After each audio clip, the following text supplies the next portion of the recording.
స్తోత్రం తండ్రి, పరిశుద్ధమైన దేవా నీకు వందనాలు. వాక్యంలో వెళ్తున్నాం, మాతో మాట్లాడు. నాకు కనిపించు, అందరికీ కనిపించు. నాతో మాట్లాడు, అందరితో మాట్లాడు. నీ సాక్షిగా నన్ను నిలబెట్టుమని యేసు నామంలో ప్రార్థిస్తున్నాను తండ్రి, ఆమేన్. మంచిది. ఈరోజు నేను చెప్పబోయే వాక్యము ఏంది అని అంటే,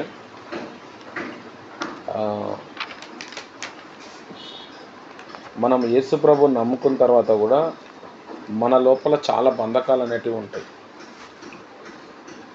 ఈ బంధకాలు ఒక్కొక్క దేశంలో ఒక్కొక్క రకంగా ఉంటుంది. ఇప్పుడు ఫారెన్ దేశంలో వెళ్తే అక్కడ వేరే రకంగా ఉంటుంది.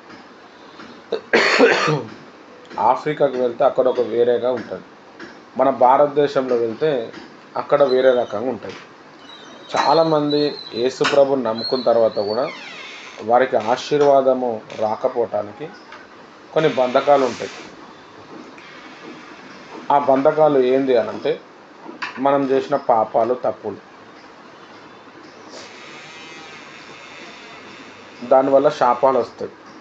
శాపాల వల్ల కూడా మనకి బంధకాలు ఉంటాయి. డోర్ క్లోజ్ చేసి తర్వాత ప్రాణబంధకం, దీంతో కూడా మనకి ప్రాబ్లం ఉంటుంది. ఆ తర్వాత నిబంధనలు, సైతాన్తో నిబంధనలు చేసేటోళ్ళు ఉంటారు. లేకపోతే దేవునితో చేసిన నిబంధనలు దాన్ని ధిక్కరించిన వాళ్ళు ఉంటారు. అది కూడా ఎఫెక్ట్ అవుతుంది. తండ్రి ఇంటి నుండి వచ్చే ప్రాబ్లమ్స్ వేరే ఉంటుంది, తల్లి ఇంటి నుండి వచ్చే ప్రాబ్లమ్స్ వేరే ఉంటాయి. చాలామంది యేసు ప్రభువుని నమ్ముకున్న తర్వాత కూడా వాళ్ళలో ఆశీర్వాదం రాకపోవటానికి కొన్ని కారణాలు ఉంటాయి. ఆ కారణాలను మనం ఫైండ్ అవుట్ చేస్తే మనం ఈజీగా దాంటకాలు బయటపడతాం. దేవుడు మనని ఎందుకు పిలుచుకున్నాడు అంటే, ఆశీర్వాదకర్తలుగా మనల్ని పిలుచుకున్నాడు. కానీ ప్రభువుని నమ్ముకున్న తర్వాత కూడా మన జీవితంలో పేదరికము, వచ్చిన డబ్బులు నిలబడకపోవటం, ఇవన్నీ జరుగుతుంటాయి. ఇవి జరగడానికి కొన్ని మెయిన్ కారణాలు ఉంటాయి. ఇప్పుడు బైబిల్లో ఏముంటుందంటే, ప్రసాదం తినద్దని ఉంటుంది. కొంతమంది తినేస్తారు. ప్రసాదం తింటే ఏమవుతుందంటే, అది బాడీ బ్లడ్లో కూర్చుంటుంది. అది బ్లడ్లో కూర్చొని నీ బ్లడ్ని పొల్యూట్ చేస్తుంది. హల్లెలూయా. విగ్రహార్థన చేయొద్దని చెప్పిండు. ఈవెన్ దో యేసు ప్రభు బొమ్మకు మొక్కినా తప్పే, మరియమ్మ బొమ్మకు మొక్కినా తప్పే, మామూలుగా ఒక సిలువకి మొక్కినా తప్పే. అది కూడా విగ్రహార్థన కిందికి వస్తుంది. వ్యక్తి పూజ అంటే కొంతమంది ఏం చేస్తారంటే, ఒక వ్యక్తిని బాగా మొక్కుతారు. మన భారతదేశంలో ఎక్కువ ఉంటుంది. గురువుల్ని మొక్కటం, బాబాల్ని మొక్కటం. ఇప్పుడేమో క్రిస్టియానిటీలో పాస్టర్ని మొక్కుతారు. పాస్టర్ కాలు మొక్కటం. పాస్టరే ఆడ యేసుప్రభు దేవుడు కాదు, పాస్టరే దేవుడు. ఇదంతా కూడా ఏమవుతుందంటే మనకి తెలియకుండానే ఎఫెక్ట్ ఇస్తుంది. హల్లెలూయా. కాబట్టి దేవుని ప్రియమైన వారలారా, మనం ఏంది అని అంటే, వాక్యం అందరూ కూడా నేర్చుకోవాలి. మనం నేర్చుకోవాలి, తర్వాత ఇతరులకు కూడా చెప్పాలి. రికార్డ్ అవుతుంది. అయితే వాక్యం నేర్చుకోకపోతే చాలా కోల్పోతాం మనం. హల్లెలూయా.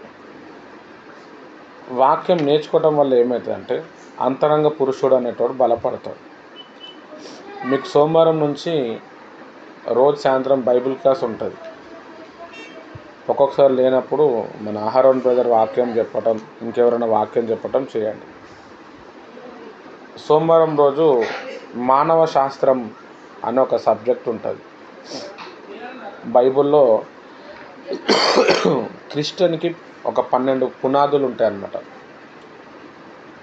పరిశుద్ధాత్మ శాస్త్రము, తర్వాత దేవతా శాస్త్రము, దేవుని శాస్త్రము, తర్వాత క్రీస్తు శాస్త్రము, సంఘ శాస్త్రము, రాకడ శాస్త్రము, అట్లా 12 ఉంటాయి.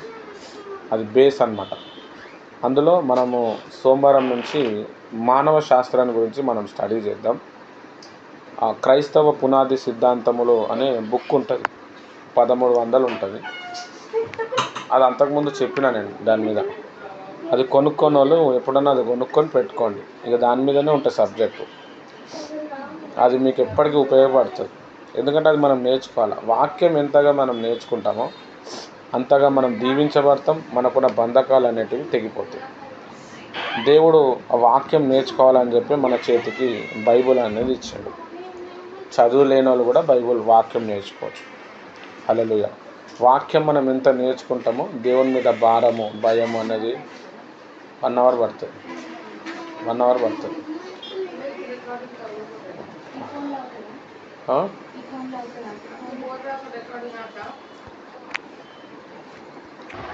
కాబట్టి ఆ బైబిల్ క్లాస్ ఉంటుంది, ఆ క్రైస్తవ పునాది సిద్ధాంతం అనే బుక్ మీరు కొనుక్కోండి. ఈరోజు మనం చెప్పబోయే వాక్యం ఏంటంటే స్పిరిచువల్ గేట్స్, ఆత్మీయ ద్వారాలు. ఈ లోకంలో మనకి గేట్లు డోర్స్ ఉన్నట్టు పరలోకంలో కూడా డోర్స్ ఉంటాయన్నమాట. హల్లెలూయా. ఈ గేట్స్ అనేది ప్రతి 3 గంటలకు ఓపెన్ అవుతుంటాయి. అట్లా 12 గేట్లు ఉంటాయి. ఈ 12 గేట్లు ఎవరి పేరు మీద ఉంటుందంటే యాకోబు భక్తుడు యొక్క పిల్లలు. యాకోబు అనే వ్యక్తికి 4 భార్యలు ఉంటారు. ఆయనకి 12 మంది కొడుకులు, ఒక కూతురు ఉంటారు. అయితే ఆ 12 మంది వాళ్ళ పేర్ల మీద గేట్లు ఉంటాయన్నమాట. రోజుకి ఈ 12 గేట్స్ అనేటివి పరలోకంలో ఓపెన్ అవుతూ ఉంటాయి. అయితే ఈ 12 గేట్స్ మనం ఓపెన్ చేసినప్పుడు ఏమైందంటే మనలో ఆశీర్వాదం అనేది వస్తుంది. హల్లెలూయా. చాలా ప్రాముఖ్యమైన విషయం.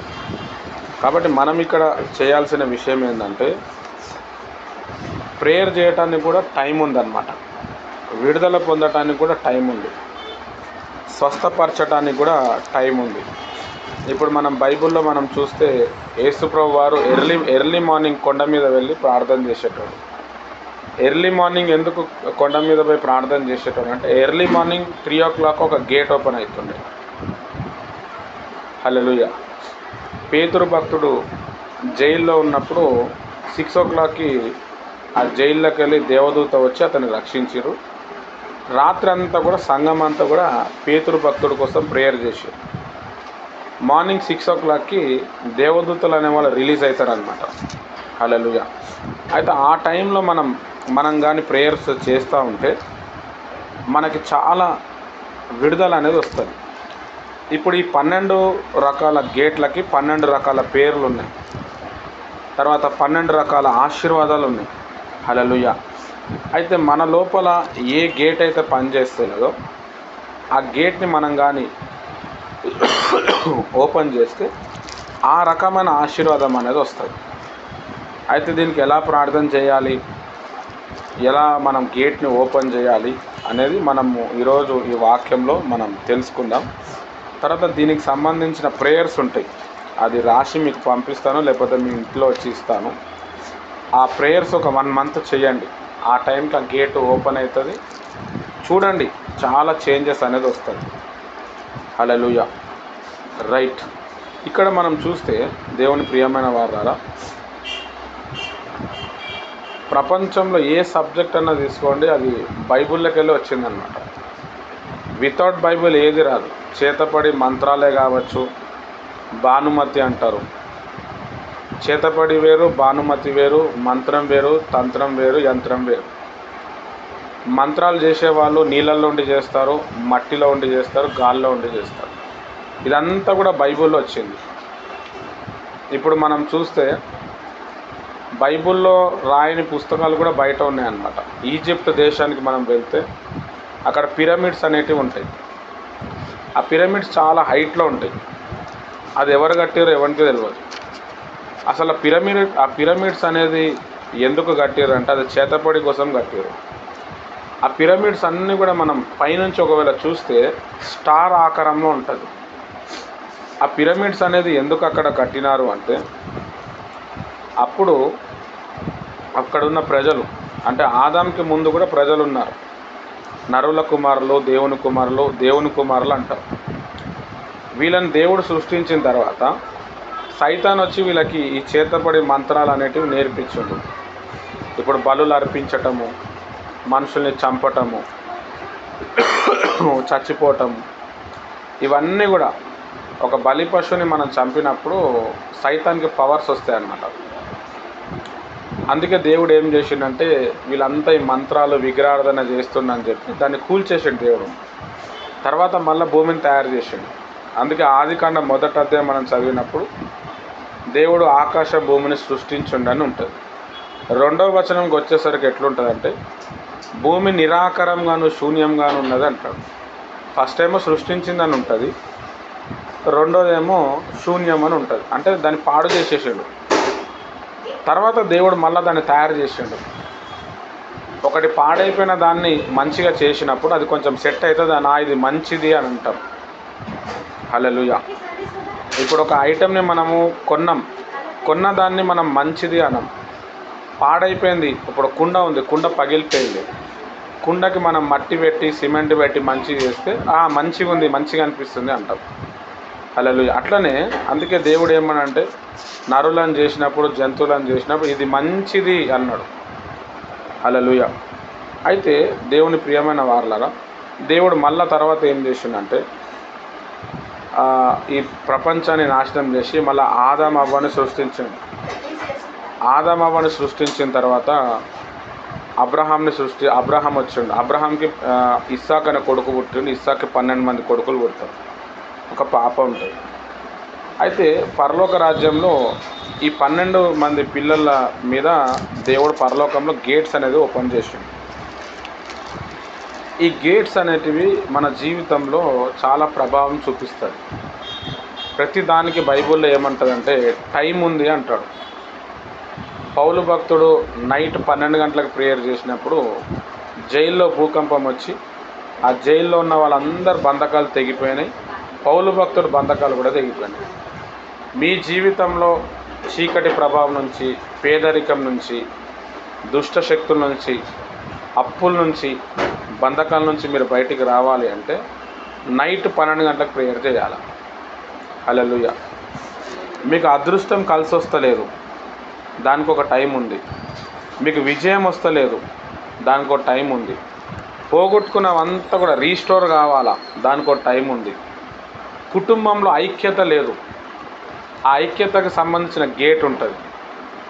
అది మనం ప్రేయర్ చేసినప్పుడు ఆ గేట్ ఓపెన్ అయినప్పుడు కుటుంబం ఏమవుతుందంటే ఐక్యతలో వస్తుంది.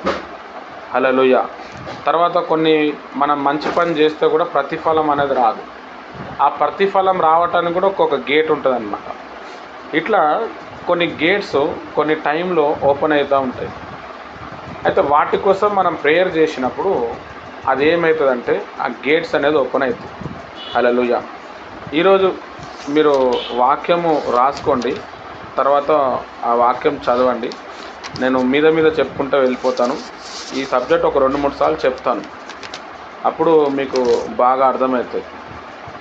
ఆదికాండము 29వ అధ్యాయము, తర్వాత 30వ అధ్యాయం, ఇవి 2 కూడా రాసుకోండి. తర్వాత మీకు టైం దొరికినప్పుడు ఇది 2 చదవండి. ఈ రెండిట్లో యాకోబుకి మళ్ళీ 12 మంది పిల్లలు ఎలా పుట్టిర్రు అనేది మనకి ఇన్ఫర్మేషన్ దొరుకుతుంది. హల్లెలూయా. అయితే ఇప్పుడు మీరు ఒక వాక్యం తీయాలి, ఇది కూడా రాసుకోండి. ఈ వాక్యం ఏంటంటే, ఒక్క నిమిషం,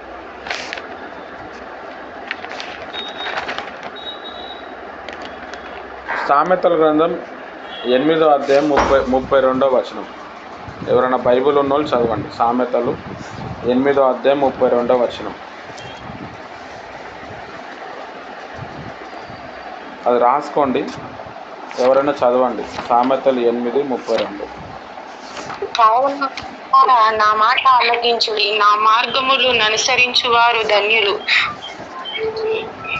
ఉపదేశమును నిరాకరింపక దానిని అవలంబించి జ్ఞానులై ఉండుడి. అనుదినము నా గడప యొద్ద కనిపెట్టుకుని, నా ద్వారబంధముల యొద్ద కాచుకొని, నా ఉపదేశమును వినువారు ధన్యులు. నన్ను కనుగొనువాడు జీవమును కనుగొను. చాలు సిస్టర్, చాలు సిస్టర్. ఇక్కడ ఏమని చెప్పారు అంటే నా ద్వారబంధం యొక్క దగ్గర కాచుకొని ఉండండి అని చెప్పిండు. ఇప్పుడు కొంతమంది దైవజనులను మనం చూసినప్పుడు చాలా పేదరికంలో ఉంటారు, అసలు ఏముండదు. సడన్గా వాళ్ళు ఒక రేంజ్లో వెళ్ళిపోతారు, చర్చ్ కట్టేస్తారు, చర్చ్ ఫామ్ అయిపోతుంది, బాగా ఆశీర్వాదం వస్తుంది. దీనికి కారణం ఏంటంటే వాళ్ళకు సంబంధించిన గేట్స్ అనేది ఓపెన్ అయింది. ఒక్కొక్క లెవెల్లో మనం పెరిగినప్పుడు ఒక్కొక్క గేట్ అనేది ఓపెన్ అవుతుంటుంది. అయితే ఆ గేట్స్ ఓపెన్ అవ్వకుండా సైతాన్ ఏం చేస్తాడంటే మన మీద బాగా పని చేస్తాడు. బైబిల్లో అది చేయొద్దు, ఇది చేయొద్దు, ఇట్లా ఉండాలా, అట్లా ఉండాలా, ఇవన్నీ ఎందుకు చెప్పిండంటే అవి చేయటం వల్ల మన గేట్స్ అనేటివి క్లోజ్ అయిపోతాయి. అయితే బైబిల్ వాక్య ప్రకారం మనం జీవించినప్పుడు ఏమవుతుందంటే ఆ గేట్స్ అనేది ఓపెన్ అవుతుంది. అందుకే వాక్యం బాగా తెలుసుకోవాలి. హల్లెలూయా, చాలా ప్రాముఖ్యమైన విషయం. ఇక్కడ దేవుడు ఏమంటుండంటే, నా ద్వారబంధముల ఎద్దట మీరు కాచుకొని ఉండండి. ప్రతి గేటు దగ్గర ఒక వాచ్మెన్ ఉంటాడు. హల్లెలూయా. ఆ వాచ్మెన్ని ధిక్కరించకుండా, ఆ వాచ్మెన్ని వదలకుండా మనం ఆ గేట్ లోపల వెళ్ళలేము. తర్వాత లోపల వెళ్ళి మనం ఏం తెచ్చుకోలేము. బైబిల్లో ఉంటుంది, బలవంతుణ్ణి బంధిస్తేనే తప్ప ఇంట్లో ఉన్న దాన్ని మనం దోచుకోలేము అంటాడు. కాబట్టి మనం ఒక్కొక్కసారి ప్రేయర్ చేసినప్పుడు, ప్రేయర్ చేసిన తర్వాత బాగా బాడీ వీక్ అయిపోతుంది. లేకపోతే ప్రేయర్ చేసిన తర్వాత వెంటనే ఫోన్ వస్తుంది, కంగారు అవుతుంది. లేకపోతే ప్రేయర్ చేస్తే ఒక్కొక్కసారి నైట్ నిద్ర రాదు. ఇదంతా ఎందుకు అట్లా జరుగుతుంది? ఎందుకు మనకు ప్రేయర్ చేసిన తర్వాత ఆ రోజు బాగుంటుంది, నెక్స్ట్ డే గొడవలు అయిపోతాయి, కొట్లాటలు అయిపోతాయి, లేకపోతే ఎప్పుడో వెళ్ళిపోయిన రోగం మళ్ళీ పుట్టుకొస్తుంది. ఇదంతా ఎందుకు వస్తుంది అంటే, మనం చేసే ప్రేయరు పరలోకానికి వెళ్ళి గేట్స్ ఓపెన్ చేస్తూ ఉన్నప్పుడు ఆ గేట్స్ మీద ఉన్న దురాత్మ శక్తులు ఏం చేస్తాయంటే, మనం డెవలప్మెంట్ అయిపోతామని చెప్పి మనకు వచ్చే అటాక్ ఇస్తాయి. ఇప్పుడు మనము లోకంలో మనం చూస్తే, మనకంటే యేసుప్రభు నమ్మిన వాళ్ళకంటే యేసుప్రభు నమ్మని వాళ్ళకి బాగా ఆశీర్వాదం వస్తుంటుంది. ఇప్పుడు మార్వాడీస్ని తీసుకోండి, లేకపోతే హిందువులను మీరు తీసుకోండి, వాళ్ళ దగ్గర బాగా డబ్బు ఉంటుంది. వాళ్ళు అన్ని పాపాలు చేస్తూ ఉంటారు, విగ్రహారాధన చేస్తూ ఉంటారు, దేవునికి విరుద్ధంగా ఉంటారు, కానీ వాళ్ళకి బాగా డబ్బులు వస్తూ ఉంటాయి. ఈ డబ్బులు, ఈ ఆశీర్వాదాలు అనేటివి వీళ్ళకి ఎట్లా వస్తున్నాయంటే, ఇది వీళ్ళు మన దగ్గర నుంచి గుంజుకుంటున్నారు అన్నమాట. ఎప్పుడైతే మనం యేసు ప్రభులో మనము రక్షణ పొందినామో, యేసయ్యను అంగీకరించినామో, మన పాపాలు అనేటివి క్షమించబడ్డాయి. తర్వాత మన మీద కొన్ని ఆశీర్వాదాలు దేవుడు ఇచ్చిండనమాట. అయితే ఈ ఆశీర్వాదాలను సైతాన్ ఏం చేస్తాడంటే దొంగలిస్తాడు. అందుకే చాలామంది మేము ప్రేయర్ చేస్తున్నాం బ్రదర్ కానీ ఏం పని అవుతుంది, ప్రేయర్ చేస్తున్నాం కానీ ప్రతిఫలం వస్తలేదు అంటారు. అంటే ఇప్పుడున్న అన్యులకు కావచ్చు, ఎవరికైనా కావచ్చు, ఆశీర్వాదం అనేది ఎక్కడి నుంచి పోతుందంటే మన దగ్గర నుంచే పోతుంది. ఆశీర్వాదానికి కారకులుగా ఉండటానికి ప్రభు మిమ్మల్ని పిలిచిండని బైబిల్ చెప్తుంది, కానీ మనకు ఆశీర్వాదం వస్తలేదు. హల్లెలూయా. మనకి ఇంకా పేదరికమే ఉంటుంది, వేదనే ఉంటుంది, తెలియని. ఇవన్నిటికీ కారణాలు ఏంటంటే మనలో ఉన్న ఆశీర్వాదాలు దొంగిలించబడుతున్నాయి. మనం చేసే మిస్టేక్లు ఎన్నో ఉంటాయి. ఆ మిస్టేక్స్ ఏం చేస్తుంది అని అంటే, సైతాన్ ఆ విధంగా టెంప్ట్ చేసి మనలో ఉన్న ఆశీర్వాదాలను తీసుకొని మనని పేదరికంలో నెట్టేస్తూ ఉంటాడు. అయితే మనం కరెక్ట్గా ఒక కరెక్ట్ పాస్టర్ మనకు దొరికి కరెక్ట్ పద్ధతిలో మనం కానీ వెళ్ళగలిగితే మనకి గేట్స్ అనేటివి ఓపెన్ అవుతాయి, మనకు రావాల్సిన ఆశీర్వాదాలు వస్తాయి, మనం అనేకులకి ఆశీర్వాదకరంగా ఉంటాం. ప్రపంచంలో మీరు ఎక్కడైనా ఎవరినైనా చూడండి, దాని వెనకాల ఒక క్రిస్టియనే ఉంటాడు. ప్రపంచంలో టెక్నాలజీ గురించి చూడండి, లేకపోతే ప్రపంచంలో చదువు గురించి చూడండి, ఒక ఉన్నతమైన స్థాయిలో వెళ్ళినారు అంటే వాళ్ళు ఖచ్చితంగా యేసుప్రభు నమ్ముకొని ఉంటారు. అంటే యేసుప్రభు నమ్ముకుంటేనే ఆశీర్వాదం అనేది వస్తుంది. ఇప్పుడు ప్రపంచంలో ఇజ్రాయెల్ అనే దేశం నంబర్ 1 అనమాట. చాలా చిన్న దేశం, ఆంధ్ర తెలంగాణ కలిపితే అంత ఉంటుంది. ఆంధ్ర తెలంగాణ అంతా కూడా ఒక తెలంగాణ అంత ఉంటుంది, లేకపోతే ఒక ఆంధ్ర అన్న ఉంటుంది, అంటే ఒక రాష్ట్రం అంత ఉంటుంది, 1 కోటి ప్రజలు అంతే. కానీ వరల్డ్ మొత్తంలో చాలా పవర్ఫుల్ కంట్రీ అది. దానికి కారణం ఏంటంటే దేవుడు వాళ్ళని ఆ విధంగా ఆశీర్వదించండి. హల్లెలూయా. అయితే ఇప్పుడు ఈ కాన్ఫరెన్స్లో ఉన్న వాళ్ళని కూడా దేవుడు ఆశీర్వదించాలనుకుంటున్నాం. ఆ ఆశీర్వాదానికి మనం కొన్ని చేయాలి. కొన్ని టైమ్స్లో మనం ఏం చేయాలంటే ప్రేయర్స్ చేయాలి. ఆ ప్రేయర్స్ మనం చేసినప్పుడు ఏమవుతుందంటే మనకున్న బంధకములు అనేది తెగిపోతాయి. హల్లెలూయా. చాలా ప్రాముఖ్యమైన విషయం. కొంతమందికి బాండేజ్ అనే గేట్ ఉంటుంది, అంటే బందీ గుమ్మము అంటారు. ఈ బందీ గుమ్మము వాళ్ళ ఇంట్లో ఓపెన్ అయినప్పుడు ఏమవుతుందంటే వాళ్ళ ఇంట్లో వాళ్ళందరూ ఒక దానికి బందీ అయి ఉంటారు. పుట్టిన పిల్లలు కూడా బందీ అయి ఉంటారు. అంటే ఒక ఎగ్జాంపుల్, ఇప్పుడు తల్లిదండ్రులు అప్పులతో ఉన్నారనుకో, పుట్టిన పిల్లలు కూడా అప్పులే, వాళ్ళ పిల్లలు అప్పులు. రోగం ఉందనుకో, రోగం. ఆ బంధకం ఉంటుంది. ప్రభువుని నమ్మిన తర్వాత కూడా ఆ బంధకం పనిచేస్తూ ఉంటుంది. అయితే మనకు దానికి సంబంధించిన గేట్ అనేది మనం కానీ ప్రేయర్ చేసి ఓపెన్ చేసుకుంటే ఆ బంధకం నుంచి మనం విడిపించబడతాం. అందుకే పౌలు భక్తుడు ఏమంటుండంటే, మనం పోరాడుతుంది మనుషులతో కాదు, దురాత్మల చీకటి సమూహ శక్తులతో మనం పోరాడుతున్నాం అంటున్నాడు. ఆత్మీయ ప్రపంచం అనేది చాలా పెద్ద ప్రపంచం అన్నమాట. మన ఆత్మ కళ్ళు ఓపెన్ అయితేనే అవి మనకు అర్థమవుతాయి. చాలా చర్చెస్లో చాలా పాస్టర్స్ ఈ ఆత్మీయ విషయాలు అనేది దాని మీద పెద్దగా కాన్సన్ట్రేట్ చేయాలి. కానీ అది కానీ మనకి తెలిసి దాంట్లో కానీ మనం ఓపెన్ అయితే మనం ఎవరినైనా ఉన్నతమైన స్థాయిలో తీసుకుపోవచ్చు, ఎవరినైనా నువ్వు బలపరచవచ్చు, ఎలాంటి వ్యక్తినైనా నువ్వు బాగు చేయొచ్చు. కాబట్టి దేవుని ప్రియమైన వారులాగా మనం అనేకులకు ఆశీర్వాదకరంగా ఉండాలి, అనేకుల్ని బాగు చేయాలని ప్రభు మనల్ని పిలుస్తున్నాడు. జాన్ జీ లేక్ అని ఒక గొప్ప దైవజనుడు సౌత్ ఆఫ్రికాలో సేవ చేసి ఎట్ ద ఏజ్ ఆఫ్ 38 yearsలో చనిపోయాడు. చాలా పవర్ఫుల్ మ్యాన్ ఆఫ్ గాడ్. ఆయన సేవ చేస్తున్న దినాల్లో బాగా కుష్టి వ్యాధి అక్కడ బాగా వస్తే అక్కడున్న గవర్నమెంట్ ఏం చేసిందంటే వాళ్ళ కోసం ఒక కాలనీ కట్టేసి వాళ్ళని అక్కడ వదిలేసింది. వాళ్ళకి గడ్డం గీక్కోనికి రాకపోతుండే, వెంట్రికల్స్ ఆఫ్ చేయడానికి రాకపోతుండే, అంత పిచ్చి పిచ్చిగా ఉండే. వాళ్ళని ఎవరు పట్టించుకునేటోళ్ళు కాదు, వాళ్ళు అలానే చచ్చిపోయేటోళ్ళు. ఈ జాన్ జీ లేక్ అనే దైవజనుడు బాగా ప్రార్థన చేసి ఆ కుష్టి వ్యాధుల దగ్గర పోయి అక్కడున్న కుష్టి వ్యాధులకు అందరికీ తల మీద చేయబెట్టి ప్రార్థన చేస్తూ ఉంటే, కుష్టి వ్యాధులకు ఉండే రోగం ఏంటంటే ఈ చేతులు మొత్తం తినేస్తుంది అన్నమాట. పురుగు గ్రిప్ ఉండదు, వేళ్ళు తినేస్తుంది, కాళ్ళు కూడా తినేస్తుంది, కాళ్ళు సగం అయిపోతుంది, నిలబడలేరు, ఎక్కువ నడవలేరు, ముక్కు లోపలికి వెళ్ళిపోతూ ఉంటుంది, బాడీ వీక్ అయిపోతూ ఉంటుంది. దానికి అప్పటికిప్పటికి మందు లేదు. ఈ జాన్ జీ లేక్ అనే దైవజనుడు, ఇది కథ కాదు, జరిగిన చరిత్ర. ఈయన పోయి చేయబెట్టి ప్రార్థన చేయంగానే చూస్తుండగానే ఏమైపోయినంటే వాళ్ళ చేతులు వచ్చేసినాయి, చూస్తుండగానే లోపల వెళ్ళిపోయిన ముక్కు బయటికి వచ్చేసింది, చూస్తుండగానే ఏమైపోయినంటే కాళ్ళు పొడుగ్గా అయిపోయినాయి. అది చూసి చాలామంది ప్రభువుని నమ్ముకున్నారు. హల్లెలూయా. ఈయన అందరికీ ముట్టి ప్రార్థన చేసే వరకు చాలా టైం అవుతుందని చెప్పి అక్కడ ఒక కొండ, ఒక బండరాయి ఉంటే ఆ బండ మీద చేయబెట్టి ప్రేయర్ చేసిండు. ప్రభా, ఈ బండ మీద నేను ప్రేయర్ చేస్తున్నాను, ఈ బండను ముట్టినోడు అందరు బాగైపోను కాక అన్నాడు. ప్రేయర్ చేసిండు.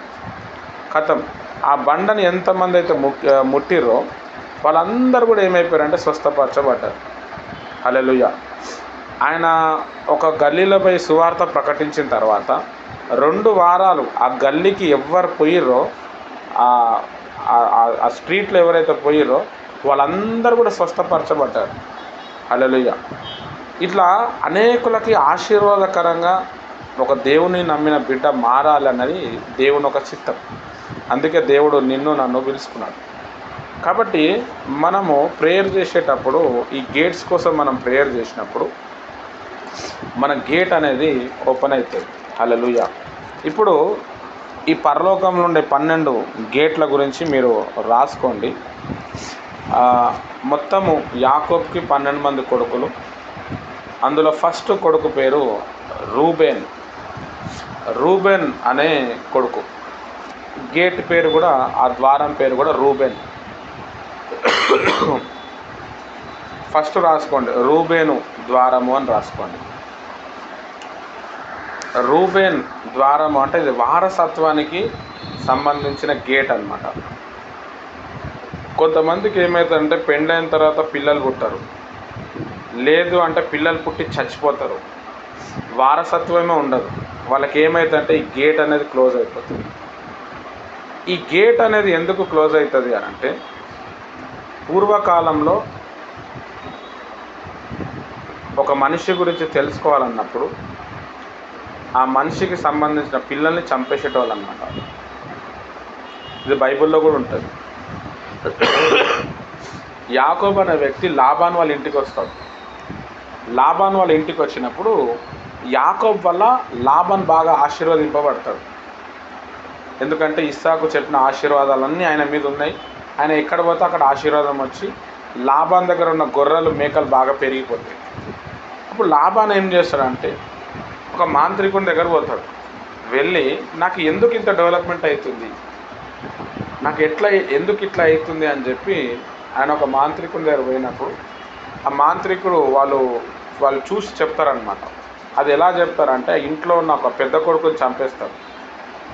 చంపేసినప్పుడు ఒక టైం వచ్చినప్పుడు ఆ పెద్ద కొడుకు తలకే ఏమవుతుందంటే లేచి మాట్లాడుతుంది అనమాట. జస్ట్ తలకే ఇట్లా మీదికి లేచి అక్కడ ఏమేమి జరగబోతుందో అవన్నీ చెప్తుంది అనమాట. హల్లెలూయా. ఇప్పుడు కూడా జరుగుతాయి అవి. అయితే ఆ విధంగా తెలుసుకుంటాడు అనమాట.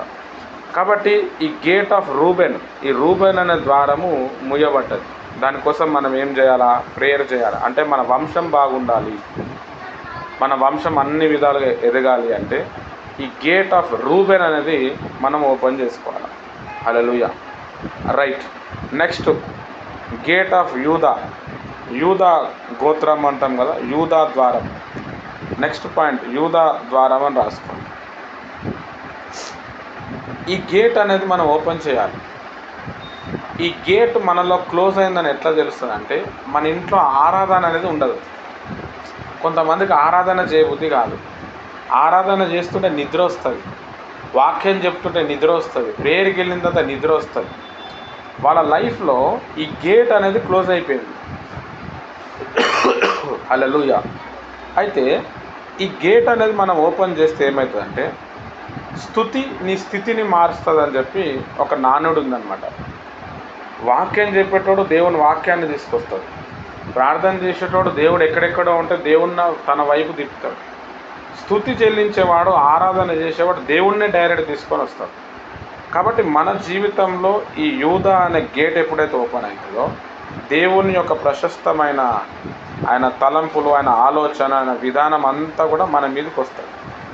కాబట్టి ఈ యూదా అనే గేట్ అనేది ఓపెన్ చేయాలి.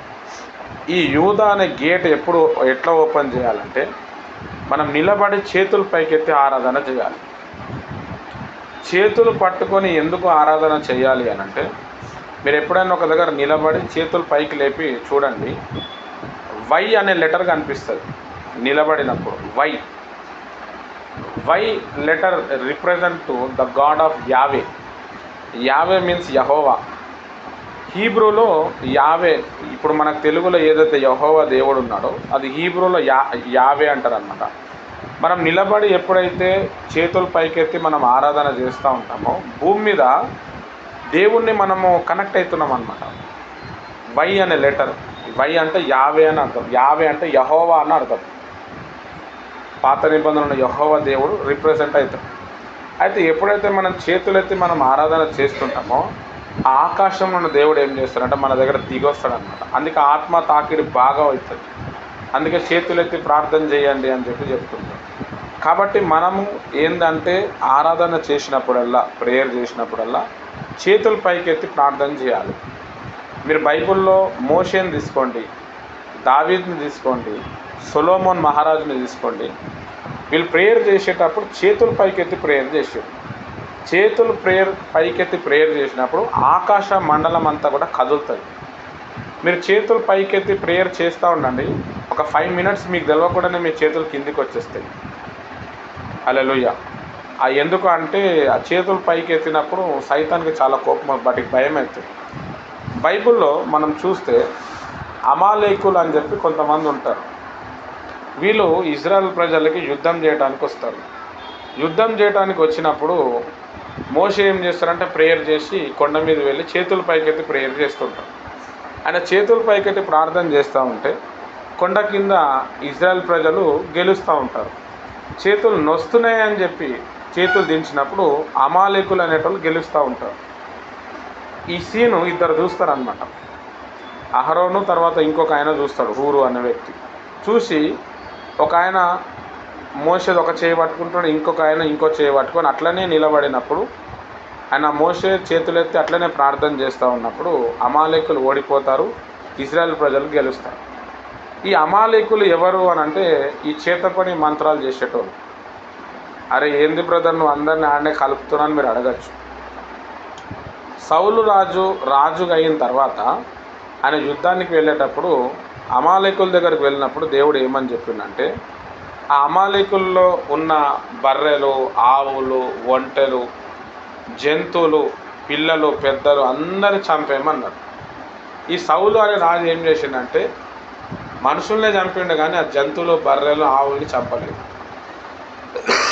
ఎందుకు చంపాలా, వాళ్ళనే మనం తెచ్చుకుంటే అయిపోతాయి కదా, అదొక ప్రాపర్టీ లెక్క ఉంటుంది కదా అని చెప్పి ఆయన పెట్టుకున్నాడు. ఎందుకు దేవుడు అమాలేకుల జంతువుల్ని చంపమన్నాడు అంటే ఈ అమాలేకులు ఏంటంటే చేతపడి మంత్రాలు చేస్తారు. వీళ్ళు ఈ చేతపడి మంత్రాల్లో ఒక జంతువులకు కూడా మారిపోతారు. అప్పట్లో ఆ విద్య ఉన్నది, ఇప్పుడు కూడా ఉందన్నమాట. ఒరిస్సాలో ఉన్నది, మనకు తెలిసిన వాళ్ళు ఉన్నారు. హల్లెలూయా. అయితే బాగా మంత్రాలు చేతపడి అదంతా ఈవిల్లో మన విచ్ క్రాఫ్ట్లో బాగా పోయిన తర్వాత ఏమవుతుందంటే మన బాడీని జంతువుల లెక్క మార్చుకోవచ్చు అనమాట. జంతువుల లెక్క మార్చుకొని సర్వైవ్ అవ్వచ్చు. అప్పట్లో పూర్వీకుల్లో వాళ్ళు చేసేటోళ్ళు. ఒక యుద్ధం జరుగుతున్నప్పుడు అక్కడున్న కొంతమంది మనుషులు ఏమవుతున్నాయంటే జంతువుల లెక్క మారిపోతున్నాయి. తర్వాత యుద్ధంలో అంతా ఓడిపోయిన తర్వాత అంతా ఏదో అయిపోయిన తర్వాత మళ్ళీ మనుషుల్లో కలిసిపోయి అట్లా ఉండేటోళ్ళు. ఎస్తేరు గ్రంథం మనం చదువుతున్నప్పుడు హామాన్ అనే ఒక వ్యక్తి కనబడతాడు. ఈ హామాన్ అనే వ్యక్తి ఎవరంటే అమాలేకుడు. ఈయన అమాలేకుడు అనమాట. మరి అప్పుడు సౌలు రాజు అందరిని అమాలేకులు అనే వ్యక్తులు చంపేసిండు కదా. వీళ్ళందరూ ఎక్కడి నుంచి వచ్చిర్రు అంటే ఆల్రెడీ ఈయన ఏం చేసిండంటే సౌలు జంతువుల్ని చంపలేడు. వాళ్ళు ఏమైపోయారంటే జంతు రూపంలో మారిపోయారు. తర్వాత మెల్లమెల్లగా ఇజ్రాయెల్ ప్రజల్లోనే కలిసిపోయి అట్లనే ఉండి అరే ఇజ్రాయెల్ ప్రజలు మన పూర్వీకులను అందరినీ చంపిర్రు, వాళ్ళని ఎలాగైనా మనం చంపాలని చెప్పి వాళ్ళ వంశాన్ని అలా కాపాడుకుంటూ హామాన్ అనే వ్యక్తిని తయారు చేసి ఇజ్రాయెల్ ప్రజలందరూ అక్కడ అహష్వరోషు రాజు దగ్గర ఉన్నప్పుడు ఇజ్రాయెల్ ప్రజలందరినీ ప్రపంచంలో చంపాలని చెప్పి హామాన్ అనే వ్యక్తి తెచ్చిండు. హల్లెలూయా. సరే, ఇక్కడ మనం సబ్జెక్ట్లోనికి వస్తే దేవుని ప్రియమైన వాళ్ళారా, కాబట్టి మన గేట్స్ ఓపెన్ కావాలంటే ఏంటి అని అంటే ఆరాధన చేయాలి. కాబట్టి మోషే చేతులైతే ఆరాధన చేసినప్పుడు అమాలేకులు ఓడిపోయారు. కాబట్టి మనము ఆరాధన చేసినప్పుడు ఈవెన్ దో ప్రేయర్ చేస్తున్నప్పుడు చేతులు పైకెత్తి ఏం చేయాలి, ప్రేయర్ చేయాలి. చాలా పవర్ దిగొస్తుంది. హల్లెలూయా. రైట్.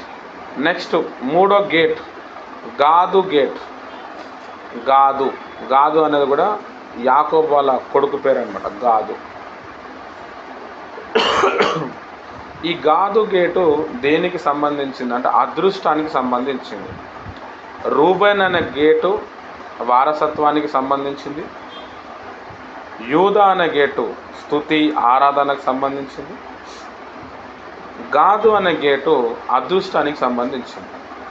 ఎప్పుడైతే దేవుని ఒక కృప మన మీదకి వస్తుందో ఈ గేట్ అనేది ఓపెన్ అవుతుంది. దేవుని ఒక కృప మనకు ఎప్పుడు వస్తుంది అంటే దేవుడు ఒక వాక్యాన్ని మనం చెప్పినట్టు మనం జీవించాలి. హల్లెలూయా. చాలా ప్రాముఖ్యమైన విషయం. దేవుని ఒక చిత్తాన్ని మనం ఎప్పుడైతే మనం నెరవేరుస్తూ ఉంటామో బైబిల్లో అపోస్తుల కార్యం 10వ అధ్యాయం మనం చదువుతున్నప్పుడు కొర్నేలియస్ అని ఒక ఆయన ఉంటాడు. ఆయనకు అసలు యేసు ప్రభు సంగతి తెలియదు. ఆయన బాగా దాన ధర్మాలు చేసేటోడు. ఆయనకి కరెక్ట్గా మధ్యాహ్నం 3 గంటలకు ఏదో టైం మర్చిపోయినా, నేను అది చదువుతూ తెలుస్తుంది. ఆ టైంలో దేవదూత ప్రత్యక్షమై పేతురు అనే వ్యక్తిని నువ్వు పిలిపించుకో అని చెప్పి పేతురు గురించి చెప్తాడు. అప్పటికి పేతురు అనేటోడు ఉన్నాడని కూడా తెలియదు. తర్వాత పేతురుని పిలిపించిన తర్వాత వాళ్ళ ఇంట్లో పేతురు వాక్యం చెప్పినప్పుడు వాళ్ళ మీద పరిశుద్ధాత్మ వస్తుంది. పేతురు వాళ్ళ ఇంటికి దాదాపుగా 1000 మంది మీద, ఆ కొర్నేలు వాళ్ళ ఇంటికి దాదాపుగా 1000-2000 మంది వస్తారు. హల్లెలూయా. అయితే ఈ దేవదూతలు ఈ కొర్నేలియస్ అనే వ్యక్తికి ఎప్పుడు కనబడ్డారు, ఎలా కనబడ్డారు అంటే ఈయన ఏం చేసిండంటే బాగా దాన ధర్మాలు చేసేటోడు. అంటే దాన ధర్మాలు చేయటము, ఇవ్వటము, కోయటము, ఇవి విత్తటం చేస్తూ ఉంటే ఏమవుతుందంటే ఈ గాదు అనే గేట్ అనేది ఓపెన్ అవుతుంది. అదృష్టం అనే గేట్. హల్లెలూయా. ఒక్కొక్క గేట్ ఓపెన్ కావటానికి ఒక్కొక్క నియమం ఉంటుంది. హల్లెలూయా. మన జీవితంలో 10వ భాగం అనేది మనం ఇస్తాం. తర్వాత టైంలో కూడా 10వ భాగం ఇవ్వాలి. ఒక రోజుకి 3 గంటలు మనం ప్రేయర్ చేయాలి. ఆ 3 గంటల్లో గంట ప్రేయర్, 1 గంట ఆరాధన, 1 గంట బైబుల్ స్టడీ. అది విత్తాలన్నమాట. తర్వాత ఒక నెలలో 30 రోజులు ఉంటాయి కదా, ఒక 3 రోజులు ఉపవాస ప్రార్థన చేయాలి. వాటర్ ఫాస్టింగ్ చేయొచ్చు. హల్లెలూయా. ఇట్లా చేస్తూ ఉన్నప్పుడు, కొన్ని విత్తుతూ ఉన్నప్పుడు ఈ గాదు అనే గేట్ అనేది ఓపెన్ అవుతుంది. హల్లెలూయా. ఇది అదృష్టాన్ని తీసుకొని వస్తుంది. హల్లెలూయా. చాలా ప్రాముఖ్యమైన విషయం. అదృష్టం అంటే లక్. హల్లెలూయా. రైట్. Next Asher. 4వ గేట్ ఏంటంటే ఆషేర్. రాసుకోండి. ఆషేర్ అంటే ఆనందం. హల్లెలూయా. ఈ గేట్ ఓపెన్ కావాలి అంటే దేవుని ఒక వాక్యాన్ని మనము ధ్యానం చేయాలి. వాక్యం చదవటం వేరు, వాక్యము ధ్యానం చేయటం వేరు. హల్లెలూయా. ధ్యానం చేయటం వల్ల మన స్పిరిట్లో దేవుడు మాట్లాడతాడు, మన ఆత్మతో దేవుడు కనెక్ట్ అవుతాడు, మాట్లాడతాడు. ఎప్పుడైతే మనం వాక్య ధ్యానం చేస్తామో దాంట్లో ప్రవచనం వస్తుంది, దాంట్లో వాగ్దానం వస్తుంది, మన భవిష్యత్తు ఎప్పుడు ఏముంది తెలుస్తుంది. మనం ఎప్పుడు చచ్చిపోతున్నాం కూడా మనం బైబిల్ చదువుతున్నప్పుడు మనకి తెలియపరచబడుతుంది. మన ఇంట్లో ఎవరైనా చనిపోతున్నారు అని అంటే మనకు తెలియపరచబడుతుంది బైబిల్ చదువుతూ ఉంటే. అంటే వాక్య ధ్యానం చేయటం అనేది చాలా ప్రాముఖ్యం. వాక్య ధ్యానం అనేది ఎట్లా చేయాలి అంటే మంచిగా ప్రేయర్ చేసి బైబిల్ తీసుకొని బైబిల్ స్టార్టింగ్లోకి వెళ్ళి ఆది కాండం నుంచి చదువుకుంటూ రావాలి. దానికి క్వైట్ టైం అంటారు. అంటే మార్నింగ్ టైంలో లేచి చెప్పిన నేను చాలాసార్లు ఏదో ఒక అధ్యాయం తీసుకొని ఆ అధ్యాయంలో ఒక చాప్టర్ తీసుకొని ఆ చాప్టర్లో ఒక్కొక్క వచనం చదివి ఆ వచనం గురించి ఆలోచించాలి. భాషలు మాట్లాడాలి, లేకపోతే అర్థం కాకపోతే ప్రభా ఇది నాకు చెప్పమని చెప్పాలి. తర్వాత దేవుడు మనకు వెంటనే ఒక ఫ్లాష్ ఏదో ఒకటి స్ట్రైక్ అవుతుంది మన మైండ్లో, అప్పుడు అది రాసుకోవాలి. అది రాసుకున్నప్పుడు ఏమవుతుంది అని అంటే దాన్నే ప్రత్యక్షత అంటాం. అట్లా వాక్యంలో మనం చాలా ఎనర్జీ వస్తుంది, చాలా నెమ్మది వస్తుంది. తర్వాత మనం ఎక్కడ తప్పిపోతున్నామో తెలుస్తుంది. అట్లా వాక్యాన్ని ధ్యానం చేసినప్పుడు ఏమవుతుందంటే ఆషేర్ అనే గేట్ అనేది ఓపెన్ అవుతుంది. 2015లో మా అమ్మగారికి టీబీ అనేది వచ్చింది. టీబీ అనేది వచ్చి మొత్తం సీరియస్ అయిపోయింది. అయితే అప్పుడే నేను సేవలో వచ్చిన అనమాట. 2014లో వచ్చి మీకు 2014లో చివరిలో డిసెంబర్లో అక్టోబర్ నవంబర్లో టీబీ అనేది వచ్చింది. అప్పుడు టీబీ అనేది వచ్చినప్పుడు మా అమ్మ చాలా సీరియస్ అయిపోయింది. అయితే ఆమెకు తెలియదు, చాలా సీరియస్ అయింది. అయితే అప్పుడు నేను బైబిల్ చదువుతున్నా అనమాట. వాక్యంలో ఆది కాండం చదువుతున్నా. అంటే బైబిల్ చదువుతూ ఉంటే ఫ్యూచర్ ఎట్లా తెలుస్తుంది, ఇంట్లో ఉన్న పరిస్థితులు ఎలా తెలుస్తుంది, అదొక ఎగ్జాంపుల్ మీకు చెప్తున్నాను. అయితే బైబిల్ చదువుతూ ఉన్నప్పుడు బైబిల్లో అబ్రహాం ఉంటాడు. అబ్రహాం గురించి చదివిన తర్వాత ఇస్సాకు పుట్టాడు. ఇస్సాకుకి 37 సంవత్సరాలు ఉన్నప్పుడు వాళ్ళ అమ్మ చచ్చిపోతుంది. వాళ్ళ అమ్మ చనిపోయిన తర్వాత ఆయన చాలా దుఃఖంలో వెళ్ళిపోతాడు. దుఃఖంలో వెళ్ళిపోయిన తర్వాత అబ్రహాం ఏం చేస్తాడంటే ఎలియాజర్ అని ఒక వ్యక్తిని పిలిచి, తన సేవకుని పిలిచి, నా కొడుకు కోసం ఒక అమ్మాయిని నువ్వు తీసుకొని రా అని చెప్పి పంపిస్తాడు. అప్పుడు రెబెకా అనేట ఆమె ఇంటికి వస్తుంది. ఇంటికి వచ్చిన తర్వాత ఈ ఇస్సాక్ అనేటోడు వాళ్ళ అమ్మ బాధ అంతా కూడా మర్చిపోతాడు. హల్లెలూయా. ఇది మనం బైబిల్ చదువు అందులో ఉన్న కాంటెక్స్ట్. మా అమ్మగారికి సీరియస్గా ఉన్నప్పుడు నాకు శ్వేత సిస్టర్కి ఆ పెళ్లి చూపులు అనేది జరిగిందనమాట. అయితే ఆ పెళ్లి చూపులు జరిగినప్పుడు ఆ బైబిల్ చదువుతూ ఉన్నప్పుడు నాకు అర్థమైంది ఏంటి అంటే నా పెళ్లి కాకముందే మా అమ్మ చచ్చిపోతుంది అని చెప్పి ఆ బైబిల్ చదువుతూ ఉన్నప్పుడు నాకు దేవుడిచ్చిన ప్రత్యక్షత నాకు అర్థమైంది. అప్పుడు నేను అందులో రాసుకున్నాను అనమాట బుక్లో. ఇది ఎట్లా వచ్చింది అని అంటే ఆడ ఇస్సాకు పెళ్లి చూపుల టైంలో ఆల్రెడీ వాళ్ళ అమ్మ చచ్చిపోయింది. వాళ్ళ అమ్మ చనిపోయిన తర్వాత ఇస్సాకు పెళ్ళి అయింది. నాకు అప్పుడు పెళ్ళి నడుస్తుంది అనమాట. పెళ్ళి శ్వేత సిస్టర్ వాళ్ళతో మాట్లాడటం ఇది నడుస్తుంది. మా అమ్మగారికి టీబీ ఉంది, ఫుల్ సీరియస్ ఉంది. ఆమె బట్టలు ఉతకటం, ఆమె కూర వండటం ఇవన్నీ నేను చేస్తున్నాను. బైబిల్ చదువుతుంటే నాకు అర్థమైంది మా అమ్మ చచ్చిపోతుంది. కానీ నేను ప్రేయర్ చేస్తున్నా. నాకు అర్థమైపోయింది ఏంటంటే ఇక మా అమ్మ నా పెళ్ళికి ఉండదు, పెళ్ళికి ముందే చచ్చిపోతుంది, ఆమె చచ్చిపోయిన తర్వాతనే పెళ్ళి ఓకే అవుతుందని నాకు అర్థమైంది. అప్పుడు నేను ఒక ప్రవక్త దగ్గరికి వెళ్ళినా అనమాట ప్రేయర్ చేయించుకొని. ఇవన్నీ స్టోరీ నేను చెప్పలేదు ఆయనకి. అయితే ఆ ప్రవక్త ప్రార్థన చేసి మీ అమ్మ చచ్చిపోతుంది అని చెప్పింది. మీ అమ్మ చచ్చిపోతుంది, దేవుడు నాకు చూపిస్తుండు అన్నాడు. ఆయన ఏదైతే చెప్పిండో ఆల్రెడీ నేను బైబిల్ చదివినప్పుడు నాకు అర్థమైంది. హల్లెలూయా. తర్వాత నేను మళ్ళీ ఉపవాస ప్రార్థన చేసి దాన్ని బ్రేక్ చేసి మా అమ్మని బయటికి తెచ్చేసినాను. పెళ్ళైన తర్వాత సెట్ అయిపోయింది, అది వేరే విషయం. కానీ ఇట్లా బైబుల్ చదువుతూ ఉన్నప్పుడు దాన్ని ధ్యానం చేస్తూ ఉన్నప్పుడు ఏమవుతుందంటే ఇంట్లో ఏం జరుగుతుంది, మనం ఎందుకు కోల్పోతున్నాము, ఎందుకు మనం సెట్ అవుతున్నాం, ఇవి తెలుస్తాయి అన్నమాట. అందుకే వాక్యాన్ని ధ్యానం చేయాలి. చదవటం వేరు. బైబిల్లో ఒక అధ్యాయం తీసుకొని దాన్నే బాగా చదివి ఆలోచించండి. దాంట్లో మీకు ఏమైనా అర్థమైంది అనుకోండి, బుక్లో రాసుకోండి. మొత్తం మీ లైఫ్కి సంబంధించింది అంతా వస్తుంది. నేను బెరాకకు వెళ్ళినప్పుడు అంతకుముందు నాకు దేవుడు చెప్పింది ఏంటంటే, మహారాష్ట్ర తర్వాత కర్ణాటకలో నువ్వు సేవ చేయాలి, ఆంధ్ర, తెలంగాణ, ఒరిస్సా ఈ ప్రాంతంలోనే నువ్వు సేవ చేయాలని దేవుడు చెప్పిండు. దానికోసం మనం ప్రేయర్ చేస్తున్నాం. ఆంధ్రాలో కొంతమంది, తెలంగాణలో, ఒరిస్సాలో కొంతమంది, ఆ తర్వాత కర్ణాటకలో కొంతమంది దేవుడు మనకు పరిచయం చేయించాడు. సేవ జరుగుతుంది. దేవుడు ఇది చెప్పి ఎప్పుడు చెప్పిండు? 2014లో చెప్పిండు. ఆ రోజు నేను పార్వతీపురంకి వెళ్తా ఉంటే బస్సులో చెప్తుండు దేవుడు. హల్లెలూయా. ఇప్పుడు మా అమ్మగారిది మహారాష్ట్ర, మా నాన్నగారిది కర్ణాటక, మేము పుట్టింది ఆంధ్రప్రదేశ్. అప్పుడు ఆంధ్ర తెలంగాణ కలిసి ఉంది. ఈ ఒరిస్సా ఎక్కడి నుంచి వచ్చింది, ఒరిస్సాకు దేవుడు ఎందుకు సేవకి పంపిస్తున్నాడు అప్పుడు నాకు అర్థం కాలేదు. మా తమ్ముడు వాళ్ళ భార్య ఒరిస్సా నుంచి వచ్చిందనమాట. హల్లెలూయా. నాకు తర్వాత కన్ఫర్మ్ అయింది, అరే దేవుడు వీళ్ళని ఒరిస్సా నుంచి పంపించి నాకు అక్కడ సేవ చేయటానికి పంపిస్తున్నాడు అని నాకు అర్థమైంది. హల్లెలూయా. నేను ఎప్పుడైతే బెరాకాకి వెళ్ళినానో పోయిన సంవత్సరం, అక్కడ నేను ఎజికేల్ గ్రంథం చదువుతున్నా. ఎజికేల్ గ్రంథం, అసలు ఎజికేల్ గ్రంథం చాలాసార్లు చదివినాను నేను. ఆ ఎజికేల్ గ్రంథం చదివి ఒక్కొక్క అధ్యాయాన్ని నేను ధ్యానం చేస్తూ ఉంటే, ఎజికేల్ అనే ప్రవక్త ఇజ్రాయెల్ దేశానికి సంబంధించిన వ్యక్తి. ఈ ఇజ్రాయెల్ దేశానికి సంబంధించిన వ్యక్తి గురించి ఆ దేశం కోసం మాట్లాడుతుంది. అప్పుడు నాకు అర్థమైన ప్రత్యక్షత ఏంటంటే, అరే దేవుడు నాకు ఓన్లీ మహారాష్ట్ర, కర్ణాటక, ఒరిస్సా కాదు, ఇండియా మొత్తంలో సేవ చేయాలని పిలుస్తున్నాడు. ఇండియాలో 29 రాష్ట్రాలకు నేను సేవ చేయాలి అనేది ఆ వాక్య ధ్యానం చేస్తున్నప్పుడు ఆ క్వైట్ టైంలో నాకు ఆ ప్రత్యక్షత వచ్చింది. నేను అవన్నీ కూడా బుక్కులలో రాసుకున్నాను. ఇండియాలో ఎట్లా సేవ చేయాలా, ఏ రాష్ట్రం అది చదువుతుంటే అర్థమైంది.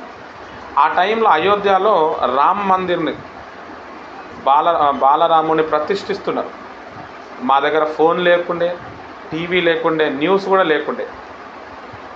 కానీ పలానా టైము ప్రతిష్ఠిస్తున్నారు అని చెప్పి అక్కడ అందరు ప్రేయర్ చేస్తున్నారు. నేను ఇక్కడ ఎజికేల్ గ్రంథం చదివి ధ్యానం చేస్తూ ఉంటే, ఆ అయోధ్య అనే ప్రాంతంలో అక్కడ రాముని ఆ విగ్రహంని ఎలా ప్రతిష్ఠిస్తున్నాడు, ఎవరెవరు వస్తున్నారో ఇక్కడ ఈ ఎజికేల్ గ్రంథం చదువుతున్నప్పుడు నాకు అర్థమైంది. హల్లెలూయా. అంటే వాక్య ధ్యానం చేస్తూ ఉన్నప్పుడు ఏమవుతుందంటే, పరలోకంలో జరిగేవి కూడా తెలుస్తాయి, పాతాళంలో జరిగేది కూడా తెలుస్తుంది, ప్రపంచంలో జరిగేది కూడా తెలుస్తుంది. అంటే ఒక దేవుని బిడ్డకు అంత పవర్ ఇచ్చిండన్నమాట. అందుకే వాక్యదానం అనేది బాగా చేయాలి. హల్లెలూయా. అయితే ఇక నాకు అర్థమైపోయింది, అరే భారతదేశం అంతా తిరిగి సేవ చేయాలి, 29 రాష్ట్రాలు తిరిగి నేను సేవ చేయాలని నాకు అర్థమైంది. దానికోసం ప్రేయర్ చేస్తూ ఉన్నా. నేను నా చర్చ్ లోగో కూడా భారతదేశం లోపల పెట్టినా అనమాట. అంటే ఇండియా లోపల మన ఎల్రోహి అపోస్టలిక్ మినిస్ట్రీ ఎంబలమ్స్ పెట్టి అప్పుడప్పుడు అది ఫోన్లో స్క్రీన్ సేవర్ కూడా అదే ఉంటుంది అనమాట. దాన్ని చూసినప్పుడల్లా గుర్తుకు రావాలా, భారతదేశంలో ఉజ్జీవం తీసుకురావాలా, ప్రేయర్ చేయాలా, భారతదేశంలో సంఘాలు కట్టాలా అనేది నాకు అర్థమైంది. నేను ప్రేయర్ చేస్తున్నా. మొన్న మార్చి నెలలో ఏమైందంటే, మొన్న కాజీపేటకి నేను మళ్ళీ ప్రేయర్కి వెళ్ళినప్పుడు అక్కడ నుంచి ఒక ప్రవక్త వచ్చాడు. ఆయన 29 ఇయర్స్ ఉంటాయి ఆయనకు, అంతే. సేమ్ మా తమ్ముడులానే ఉంటాడు చూడండి, కానీ చాలా డీప్ ప్రాఫిట్. ఆయన నా పేరు పిలిచిండు.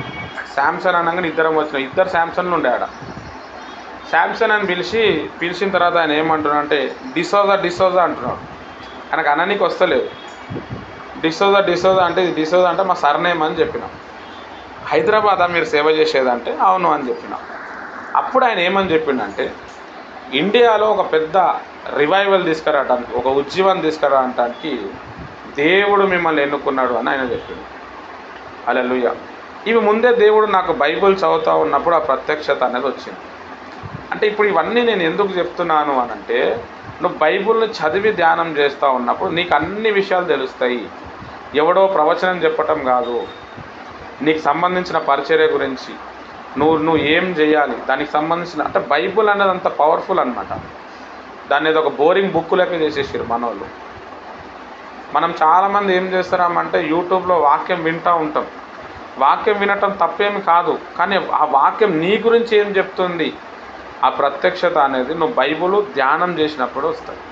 కాబట్టి మీరందరూ కూడా ఏం చేయాలంటే ఈ గేట్ ఆఫ్ ఆషేర్ అనే డోర్ ఓపెన్ అవ్వాలి. కుటుంబంలో సమాధానం ఉండాలి, ఆనందం ఉండాలంటే బైబుల్ని ధ్యానం చేయాలి. హల్లెలూయా. బైబుల్ ఎన్నిసార్లు కంప్లీట్ చేసినావు అన్నది కాదు, నీకు ఎంత అర్థమైంది దాంట్లోకి వెళ్ళి నువ్వు ఎంత నేర్చుకున్నావు. హల్లెలూయా. చాలా ప్రాముఖ్యమైన విషయం. కాబట్టి బైబుల్ బాగా ధ్యానం చేస్తూ ఉన్నప్పుడు ఏమవుతుందంటే ఈ ఆషేర్ అనే గేట్ అనేది ఓపెన్ అవుతుంది. Hallelujah. Right. Next gate of Naphtali. Naphtali అనే ద్వారము, తెలుగులో నఫ్తలి.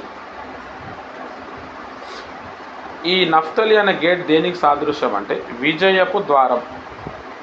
కొంతమంది లైఫ్లో మనం చూసినప్పుడు వాళ్ళు ఏది ముట్టుకున్నా జయమే ఉంటుంది. ఏది ముట్టుకున్నా వాళ్ళు ఎక్కడ ఏది చేస్తే అక్కడ ఈ విజయం అనేది వస్తూ ఉంటుంది. దానికి కారణం ఏంటంటే ఆ విజయం అనే గేట్ అనేది ఓపెన్ అయింది. ఈ విజయం అనే గేటు ఓపెన్ కావాలి అని అంటే మనం ఎల్లప్పుడూ ప్రభువుని స్తుతించాలి. మనకి చెడు జరిగినా కానీ ఇది నా మంచి కోసమే అనుకోవాలి. ఒక ట్రైనింగ్ పీరియడ్లో ఒక సైనికుడిని మనం ట్రైన్ చేస్తున్నప్పుడు కఠినమైన శిక్ష ఉంటుంది. కానీ ఎవరైతే ఆ సైనికుడు ఉన్నాడో ఇది నా మంచికే జరుగుతుందని దాన్ని స్వీకరిస్తాడు. లేకపోతే ఆయన యుద్ధం చేయలేడు, ఆయన జయించలేడు. హల్లెలూయా. అట్లనే దేవుడు మనని కష్టాల గుండా, శ్రమల గుండా, అవమానాల గుండా, నిందల గుండా, ఒంటరితనం గుండా, తర్వాత శ్రమలు, ఇవన్నిట్లకెళ్ళి తీసుకుపోతాడు. దాన్ని మనం యాక్సెప్ట్ చేయాలి. ఈ గేట్ ఆఫ్ నఫ్తలి అనేది ఓపెన్ అవ్వాలి అంటే మనకి విపరీతమైన ఓపిక, సహనం అనేది ఉండాలి. ఓపిక లేకుండా, సహనం అనేది లేకుండా విజయ ద్వారం అనేది ఓపెన్ కాదు, విజయం రాదు. హల్లెలూయా. చాలా ప్రాముఖ్యమైన విషయం. కాబట్టి దేవుని ప్రియమైన వాళ్ళగా మనలో ఓపిక అనేది ఉన్నప్పుడు, తర్వాత మనం బాగా ఆరాధన చేస్తూ ఉన్నప్పుడు, ప్రార్థన చేస్తూ ఉన్నప్పుడు దేవుడు ఇచ్చిన ప్రత్యక్షతలు ఇవి నా కోసమే. ఎప్పుడు కూడా మన లైఫ్ని మనం వేరే వాళ్ళతో కంపేర్ చేయొద్దు. వేరే వాళ్ళతో నువ్వు కంపేర్ చేసినావా అదొక శాపం. ఎందుకు శాపం బ్రదర్ అంటే దేవుణ్ణి డిస్కరేజ్ చేసినట్టు అవుతుంది. దేవుడు నిన్ను తన కొరకు నియమించుకున్నాడు.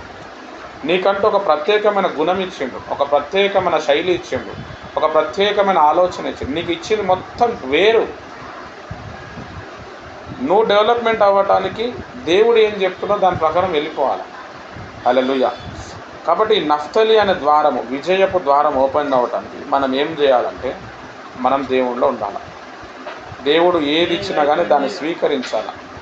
బైబిల్లో మనం చూస్తే ఒక ప్రవక్త ఉంటాడు. ఆయనని దేవుడు పిలిచి ఒక వేశ్యని పెళ్లి చేసుకోమంటాడు. ఒక వేశ్యని పెళ్లి చేసుకొని పిల్లలు కను అని అంటే సరే అని చెప్పి అంటాడు ఆయన. ఒక వేశ్య బతుకు, ఒక ఆమెకు ఒక వేశ్య బతుకు బతుకుతుందంటే చాలా దౌర్భాగ్యమైన జీవితం అది. ఆమెకు ఎక్కడ డబ్బు లేదు, కుటుంబాన్ని పోషించుకోవాలి, సపోర్ట్ లేదు, ఇంకా వేశ్య వృత్తిలో వెళ్తారు. ఇప్పుడంటే వేశ్య వృత్తిలో బాగా డబ్బులు వస్తున్నాయి కానీ అప్పట్లో వచ్చేటివి కాదు. కానీ ఆ ప్రవక్తకి దేవుడు వేశ్యని పెళ్లి చేసుకో అంటాడు. ఆయన చేసుకుంటాడు, ఓకే అంటాడు. యెషయా భక్తుని మనం చదువుతుంటాం. యెషయా గ్రంథంని మీరు చదవండి. యెషయా భక్తుడికి దేవుడు 3 సంవత్సరాలు బట్టలు వేసుకోవద్దు అని చెప్తాడు. యెషయా గ్రంథం ఉంటుంది, రెఫరెన్స్ గుర్తొస్తలేదు నాకు. అయితే 3 సంవత్సరాలు ఆయన బట్టలు వేసుకోకుండానే ఉంటాడు. మరి ఆయన ప్రవక్త కదా బ్రదర్ అంటే మరి దేవుడు అట్లా చెప్పింది, దాన్ని యాక్సెప్ట్ చేసింది. ఎజ్కేల్ అనే భక్తుడికి దేవుడు ఏం చేస్తాడంటే మంచి మలంతో రొట్టెలు చేసుకొని తిను అని చెప్తాడు. మనుషులు పొద్దున టైంలో ఏదైతే బాడీలోకి వెళ్ళి ఏదైతే వ్యర్థ పదార్థాన్ని వదులుతారో దాన్ని తెచ్చుకొని రొట్టెలు తయారు చేసుకొని ఆ రొట్టెలు కర్రీకి బదులు ఈ విసర్జనను తిను అని చెప్పి ఆయన అట్లా తిన్నాడు. అలా దేవుడు చెప్పిన మాటలు ఇవి. అంటే భక్తులకు అంత శ్రమ వచ్చింది, అంత కష్టం వచ్చింది, కానీ వాళ్ళ కష్టాల గుండా వెళ్ళినారు. హల్లెలూయా. కాబట్టి మనకి విజయము అనే ద్వారము ఓపెన్ కావాలి అంటే ఆ కష్టాలు, ఆ శ్రమలను మనం అనుభవించాలి. దేవుడు ఏది చెప్తే దాని ప్రకారం వెళ్ళిపోవాలి. తర్వాత 6వ gate of Manasseh. Hallelujah. Right. ఈ గేట్ గురించి నేను తర్వాత చెప్తా. ఇప్పుడు 6 గంటలు అవుతుంది. ఒక గేట్ అనేది ఓపెన్ అవుతుంది పరలోక రాజ్యంలో. హల్లెలూయా. కాబట్టి మీరు అందరు కూడా ఇప్పుడు ఏం చేయండి అంటే కొద్దిసేపు ఆరాధన చేద్దాం. మీరు ఎక్కడైతే ఉన్నారో అక్కడే కూర్చొని మోకరించే వాళ్ళు మోకరించండి, మోకాల మీద లేని వాళ్ళు అట్లనే మామూలుగా కూర్చొని, భాషలు వచ్చిన వాళ్ళు భాషల్లో మాట్లాడండి. దాని తర్వాత ప్రార్థన చేసేవాళ్ళు ఆరాధన చేయండి. ఈ 6 గంటల గేటుకి కొన్ని విశిష్టతలు ఉన్నాయి, అవన్నీ చెప్తా. మనష్య గేట్ గురించి కూడా చెప్తా. ఇప్పుడు కొద్దిసేపు ఆరాధన చేద్దాం అందరం. హల్లెలూయా హల్లెలూయా హల్లెలూయా. యెహోవా సంబర శిఖందల ఓ రియాల దరబ శివర దరబ హుందల రబ లెమన దరబ షందిరియర దరబ రియాల దరబ జిఖందల రబ రబ రబ జంబ బబ బబ ఓ లెబ రబందిల్ లెబరిబో షింబ బబ బబ లెబహత్మలో శిఖబ హోనా దరబ రబ రబ యేసు నామములో విడు సైతాన్ అల్ వరోందరియర దరబ షిరియర జనార్. ప్రభా, పరలోకంలో నా కొరకు గేట్ ఓపెన్ చేస్తున్నందుకు వందనాలు ప్రభా. ఓ రియాల దరబ షందల రబ బబరి బరిబా లెబౌ దరబౌ జెందె లెకెని దరబ జిందల రబర సందల రబ లెబర శిబర జంబ బబ బబ బబ రబ రబ రబ. నా కొరకు మూయపడిన ద్వారాలన్నీ యేసు నామములో తెరవబడును గాక. యేసు నామములో ఫైనాన్షియల్గా నేను తెరవబడును గాక. ఆరోగ్య విషయంలో నేను తెరవబడును గాక. అవమానాలు, నిందలు, కష్టాలు, వేదనలు అన్నిట్లకి తెరవబడును గాక. Be open in the name of Jesus. ఓ రీమనదరబ హోజబబబరబలరబ అల్బరందరూ రియాలందరబ శిఖరబరందలరబ లెబర దరబ హస్సిబర ఖరబ ఓ రియాందలరబ ఓ రీమనదరబ ఓ రియాలదరబ షందలరబర థరబ జిందలరబరబ అందరి కంబబర సబందల రబౌ జందల ఓ లిబరిబౌ శిబర జంబబబరి ఖబర బర బర బర బరబ అల్బరందరో హోస్తంబబబబర షిరియరజన ఓ లెబర శిబర జబబబర ఖబబర బర బరబ లెబర శిబబబరి కంబబబర బర బరబ లెబర థరబ హందర రియాలదరబ హోస్తంబబబబర బర బర బరబ ఓ రియాందల రబర షందల రబ బరి బరి బరిబా ఓ రియాందల రబర జిందల రబర జిఖందల రబర బరబ. 2 చేతులెత్తి ప్రభుని స్తుతిద్దాం. హల్లెలూయా హల్లెలూయా హల్లెలూయా. మీ అందరి కోసం దేవుడు గేట్ ఓపెన్ చేస్తున్నాడు. హల్లెలూయా. ఓ రియాందల రబర శిఖందల రబర బరబ ఓ రియాందల రబర షందల రబర శిఖందల రబర బరబ రియాందల రబర షందల రబర బర బరబ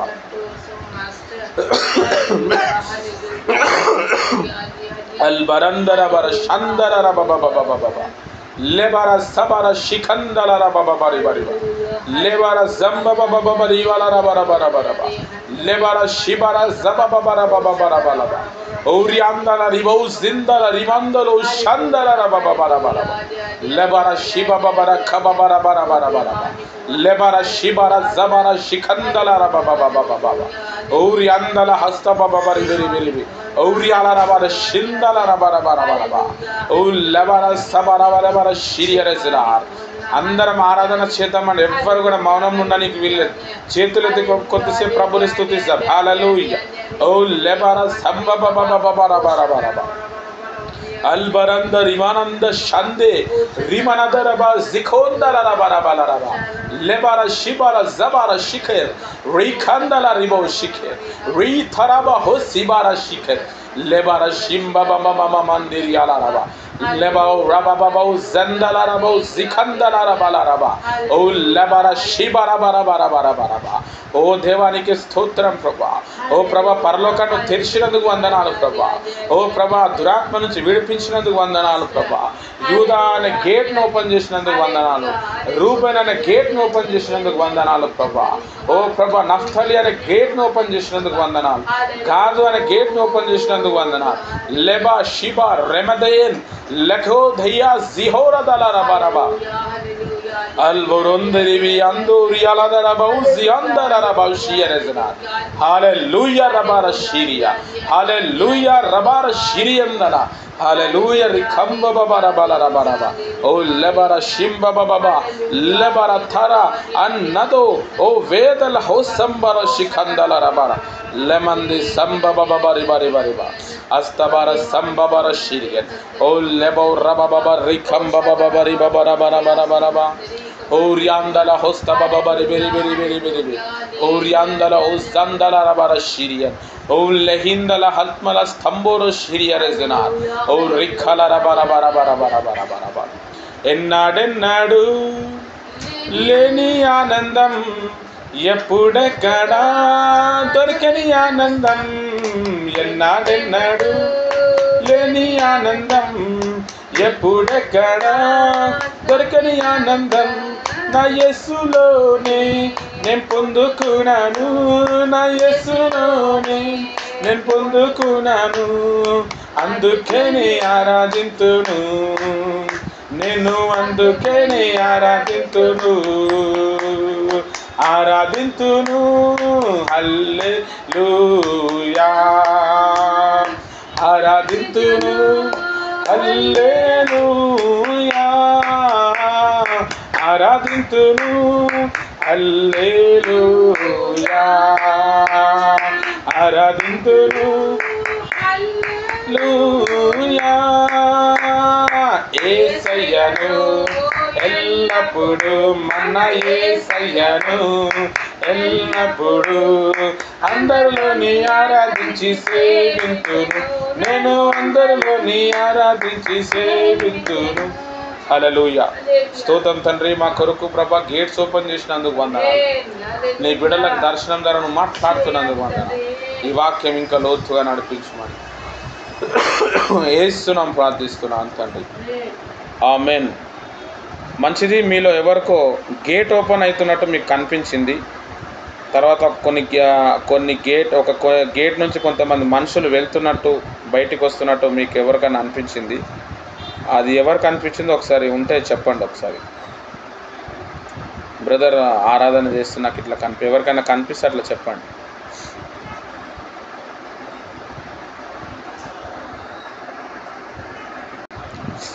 రైట్. యాకోబు అనే వ్యక్తి ఇస్సాకు దగ్గర నుంచి పారిపోయి వచ్చినప్పుడు ఒక అడవిలో పండుకుంటాడు. ఆయన ఒక రాయి ఉంటే రాయిని తలగడ్డగా చేసుకొని పడుకున్నప్పుడు ఆయనకు ఒక కళ వస్తుంది. ఈ కళ ఏంది అని అంటే, ఆకాశంలోకి ఒక పెద్ద నిచ్చెన ఉంటుంది. ఆ నిచ్చెన మీద దేవుడు కనిపిస్తాడు.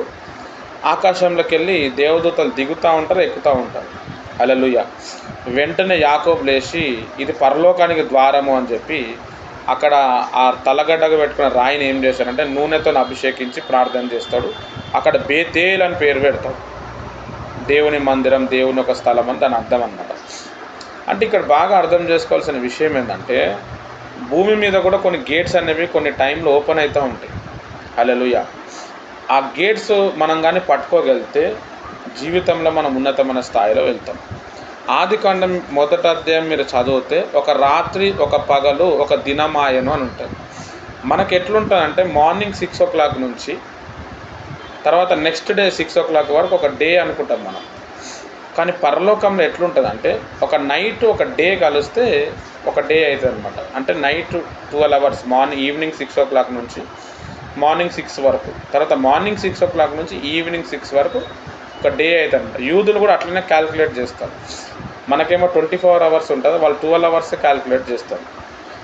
ఇప్పుడు మార్నింగ్ 6 o'clock మనకి చూస్తే ఇప్పుడు ఈవినింగ్ 6 o'clock అంటే యూదులకు ఇప్పుడు డే స్టార్ట్ అయిందనమాట, ఒక డే. హల్లెలూయా. కాబట్టి ఇక్కడ గేట్ ఆఫ్ మనష్షే, ఈ మనష్షే అనే గేటు పునరుద్ధానకి సూచన అనమాట. అంటే రెస్టోరేషన్. పునరుద్ధానం అని అంటే ఏంటంటే, ఇప్పుడు కొన్ని విషయాల్లో మనం చచ్చిపోయి ఉంటాం, ఎండిపోయి ఉంటాం, తీరని బాధలో ఉంటాం, ఇక ఏం జీవం ఉండదు అనమాట. ఈ గేట్ కానీ మనకు ఓపెన్ అయితే మనం మళ్ళా డెవలప్మెంట్ అవుతాం. హల్లెలూయా. మనష్షే ఎవరు అని అంటే యూసెఫ్ వాళ్ళ కొడుకు పేరు మనష్షే. ఆ కొడుకు పుట్టిన తర్వాత మరి అక్కడ యూసెఫ్ భక్తుని మనం చూస్తే యూసెఫ్ భక్తుడు మనం చూస్తే ఆయన అన్ని పోగొట్టుకున్నాడు, కానీ దేవుడు ఏం చేసిండంటే ఆ పోగొట్టుకున్నవన్నీ కూడా మళ్ళీ ఇచ్చిండు. ఆయన ఒక రాజు లెక్క దేవుడు ఆయన లైఫ్ని తయారు చేసిండు. పోగొట్టుకున్నవన్నీ కూడా పునరుద్ధరణ చేసిండు. అందుకే తనకు పుట్టిన కొడుకుకి మనష్య అనే పేరు పెట్టుకున్నాడు. కాబట్టి ఈ గేటు కొంతమంది జీవితంలో మూయబడి ఉంటుంది. వాళ్ళ ఇంట్లో దుఃఖము, వేదన, ఎక్కడ పోయినా కానీ జవాబు రాదు, ఏది చేసినా జవాబు రాదు. హల్లెలూయా. ఫాస్టింగ్ ప్రేయర్ చేసినా, వేరే వేరే ప్రవక్తలు వచ్చి ప్రార్థన చేసినా, తర్వాత వాళ్ళు దశంభాగం ఇచ్చినా, కానుక ఇచ్చినా, ఎండిపోయిన స్థితి, పేదరికంలో ఇంకా దినదినము కిందికే పోతుంటారు కానీ ముందుకు రారు. వాళ్ళకి ఈ మనష్య అనే గేట్ కానీ ఓపెన్ అయితే హల్లెలూయా ఏమవుతుంది అని అంటే వాళ్ళు పోగొట్టుకున్నవన్నీ కూడా ఏమవుతాయి అంటే వాళ్ళ దగ్గరకు వచ్చేస్తారు. కాబట్టి ఆ గేట్ ఓపెన్ కావాలని చెప్పి మనం ప్రేయర్ చేయాలి. హల్లెలూయా. ఈ గేట్ ఓపెన్ చేయడానికి మనం చేయాల్సింది ఏంటంటే దేవుని ఒక వాక్యాన్ని మనం ఫాలో కావాలి. దేవుడు ఎందుకు అవి చేయొద్దు ఇవి చేయొద్దు అని చెప్పిందంటే అవి చేసినప్పుడు ఏమవుతుందంటే గేట్స్ క్లోజ్ అయిపోతాయి. హల్లెలూయా. తర్వాత దేవుడు మనకు కొన్ని చెప్తాడు, అది చెప్పినప్పుడు మనం చేయాలి. చేయనప్పుడు ఏమవుతుందంటే గేట్ క్లోజ్ అవుతుంది. 10 మంది కన్యకలకు ఏమని చెప్పిండంటే నేను వస్తాను, పలానా ప్రాంతంలో మిమ్మల్ని రిసీవ్ చేసుకుంటాను, మనం అందరం కలిసి పెళ్లి విందులో వెళ్ళిపోదాం, పాల్గొందాం అన్నాడు. 5 మంది కన్యకలు ఏం చేశారంటే పడుకున్నారు. 5 మంది కన్యకలు ఏంటంటే మెలకువ ఉండి వాళ్ళు గుర్తుపట్టి ఏం చేశారంటే వాళ్ళ దీపాన్ని ఆరిపోకుండా వాళ్ళ దీపాన్ని కాపాడుకున్నారు. వాళ్ళు ఏమైందంటే విందులో వెళ్ళారు. వాళ్ళ తర్వాత వచ్చిన 5 మంది బుద్ధి లేని కన్యకలకు ఏమైపోయింది, గేట్ క్లోజ్ అయిపోయింది. మనకు కూడా ఈ మనష్య అనే గేటు క్లోజ్ అయిపోవటానికి కారణం ఏంటంటే ఒక పక్క దైవజనుడు వాక్యం చెప్తూ ఉంటాడు, ఒక పక్క బైబిల్ చదువుతున్నప్పుడు వాక్యం వస్తూ ఉంటుంది, కానీ మనం దాన్ని నిర్లక్ష్యం చేస్తాం, మనం చేయం దానికి. ఇది ఏమవుతుందంటే దేవుడు తెరిచిన గేట్ క్లోజ్ చేసేస్తాడు అన్నమాట. ఇవన్నీ ఉంటాయన్నమాట నియమాలు. చాలామంది ఇంత ప్రేయర్ చేసినాం, దశంభాగం ఇచ్చినాం, సండే చర్చికి పోయినాము, అయినా కానీ మాకు అవతలేదు అని అంటారు. హల్లెలూయా. అంటే వాక్యంలో కొన్ని దేవుడు మాట్లాడుతుంటాడు, తర్వాత దేవుడు మన స్పిరిట్లోకి వెళ్ళి కూడా కొన్ని చెప్తుంటాడు, ఈ టైంలో ప్రేయర్ చేయంటాడు, లేకపోతే వాళ్ళకి సువార్త ప్రకటించంటాడు, లేకపోతే ఉపవాసం ఉండు అని అంటాడు, లేకపోతే ఏదో ఒకటి. దాన్ని మనం యాక్సెప్ట్ చేయం. అది ఏమవుతుందంటే మన గేట్ని మనం క్లోజ్ చేస్తాం. అందుకే మనం బాగా దేవుని ఒక ఆత్మ చేత మనం ఎప్పుడైతే మూవ్ అవుతామో, దేవుని వాక్యాన్ని మనం ధ్యానిస్తామో, మనం బాగా ఇవన్నీ కూడా గేట్స్ ఓపెన్ అవుతాయి. కాబట్టి ఈ మనష్య అనే గేట్ ఓపెన్ కావాలని ప్రేయర్ చేయాలి. తర్వాత గేట్ ఆఫ్ సిమియోన్ అనే ద్వారం. ఈ సిమియోను అంటే నిరీక్షణ, నెరవేర్పు. నిరీక్షణ అని అనొచ్చు, నెరవేర్పు.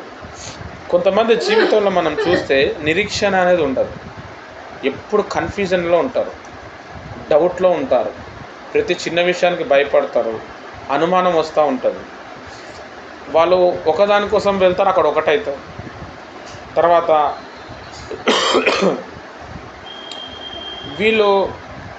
వీళ్ళు చెడు చేయరు, కానీ వీళ్ళకే చెడు అవుతుంటుంది.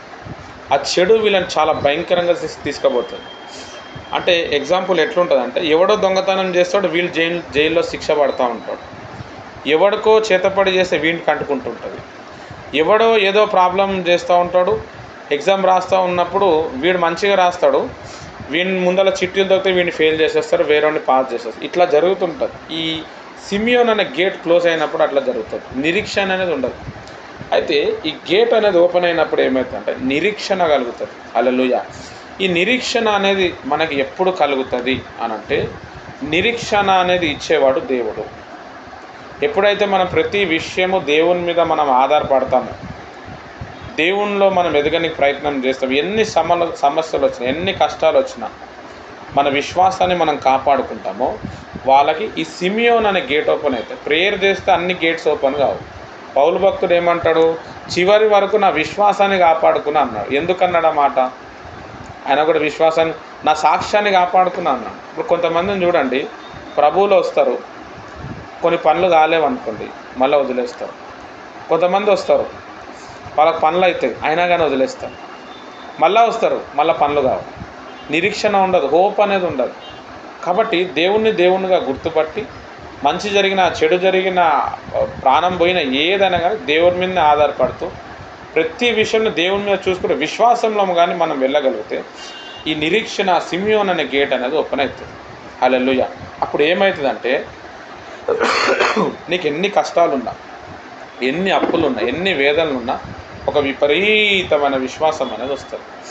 జార్జ్ మ్యూలర్ అనే దైవజనుడు జీవితంలో ఎవ్వరికి కానుక అడగకుండా, డబ్బులు అడగకుండా కొన్ని వందల వేల మంది అనాథ పిల్లల్ని ఆయన పోషించాడు. విధవరాల్ని దగ్గర చేశాడు. చాలా 92 ఇయర్స్ ఏమో బ్రతికిండు ఆయన. బాగా మోకాళ్ళ ప్రార్థన, బైబుల్ చదవటం. బైబుల్ ఎంత చదువుతుంటే అన్ని డబ్బులు వస్తున్నాయి ఆయనకి. ఒకరోజు ఏమైందంటే తన దగ్గర ఉన్న అనాథ పిల్లలకి టిఫిన్ పెట్టాలి. టిఫిన్ పెట్టడానికి డబ్బులు లేవు. ఈయన ఏం చేసిండంటే ఈరోజు ఫాస్టింగ్ ప్రేయరు, టిఫిన్ ఉండదు, కానీ మధ్యాహ్నం మాత్రం మంచి శ్రేష్టమైన భోజనం మీకు నేను పెడతా అని అక్కడ పిల్లలకు చెప్పాడు. ఫాస్టింగ్ ప్రేయర్ చేస్తూ ఉన్నాడు, వాక్యం చెప్తూ ఉన్నాడు. కరెక్ట్గా పిల్లలకి అందరికీ చెప్పేసి ఇప్పుడు 12:30కి మనకి భోజనం వస్తుంది అన్నాడు. ఎక్కడి నుంచి వస్తుందో తెలియదు, కానీ నాకు నిరీక్షణ వస్తుందని నమ్మకం. కరెక్ట్ 12:30కి గేట్ ఓపెన్ అయింది. లోపల ఐటమ్స్ వచ్చేస్తున్నాయి. చికెన్ వస్తుంది, మటన్ వస్తుంది, చేపల పులుసు వస్తుంది, తర్వాత పెళ్ళిలో జరిగే విందు భోజనాలు అన్నీ వచ్చేసినాయి. అక్కడ ఏం జరిగింది అని అంటే ఒకరు మంచి పెళ్లి చేసుకుంటారు. ఆ పెళ్లి కొడుకు వాళ్ళ నాయనమ్మ చచ్చిపోయింది. చనిపోతే ఇక పెళ్లి చేయొద్దని పెళ్లి ఆపేశారు. ఆ భోజనాలు ఏం చేశారంటే ఇక్కడ ఎవరైనా అనాథాశ్రమం ఎవరైనా చేస్తున్నారా అని అంటే జార్జ్ మ్యూలర్ అనే వ్యక్తి చేస్తున్నాడంటే ఆ ఐటమ్స్ అన్నీ కూడా వాళ్ళ దగ్గరికి వెళ్ళిపోయాయి. హల్లెలూయా. ఎక్కడి నుంచి ఐటమ్ వస్తుందో తెలియదు, విపరీతమైన నిరీక్షణ. హల్లెలూయా. ఈ జార్జ్ మ్యూలర్కు ఉండే. కాబట్టి ఈ సిమియోన్ అనే గేట్ ఓపెన్ అయినప్పుడు మన అవసరతలన్నీ తీర్చబడితే మనకు టెన్షన్ ఉండదు, ఎక్కడి నుంచన్నా వస్తాయి. హల్లెలూయా.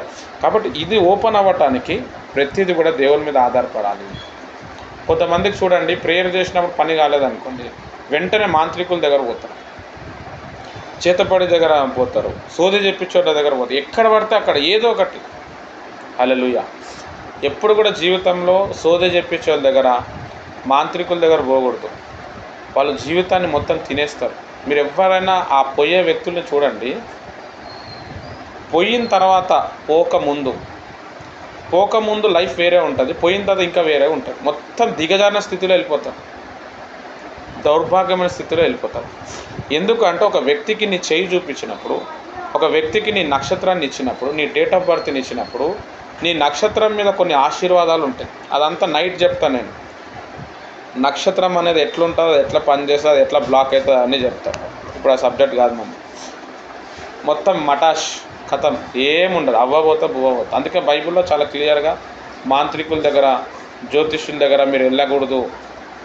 ఒకవేళ దేశంలో వాళ్ళు ఎవరైనా ఉంటే రాళ్ళు తీసుకొని కొట్టి చంపేయండి, వాళ్ళని దేశంలోకి వెళ్ళి వెళ్ళగొట్టండి అంటారు. కాబట్టి ఎన్ని శ్రమ వచ్చినా, ఎన్ని కష్టాలు వచ్చినా మనం ఏం చేయాలా? విలియం కేరీ అనే దైవజనుడు తన భార్యను తీసుకొని, ఇద్దరు పిల్లల్ని తీసుకొని వచ్చిండు భారతదేశంలో సేవ చేయడానికి. ఆయన సేవ చేస్తూ ఉంటే ఎవరైనా పట్టించుకోలేదు.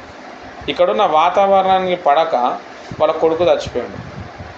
కొడుకు చచ్చిపోతే మా కొడుకు చనిపోయిండు అయ్యా, సమాధి చేద్దాం రండి అంటే మన ఇండియన్స్ ఎవరు పోలే. నువ్వు ఎవడో మాకు తెలియదు, నువ్వు తెల్లోని మా దగ్గరికి ఎందుకు వచ్చినావు, అయినా మేమెందుకు నీ కొడుకు దగ్గర రావాలని ఎవ్వరు రాకపోతే ఈయన తన కొడుకుని భుజం మీద వేసుకొని ఆయన ఒక్కడే వెళ్ళి ఏం చేసిండంటే అక్కడ సమాధి చేసి వచ్చిండు.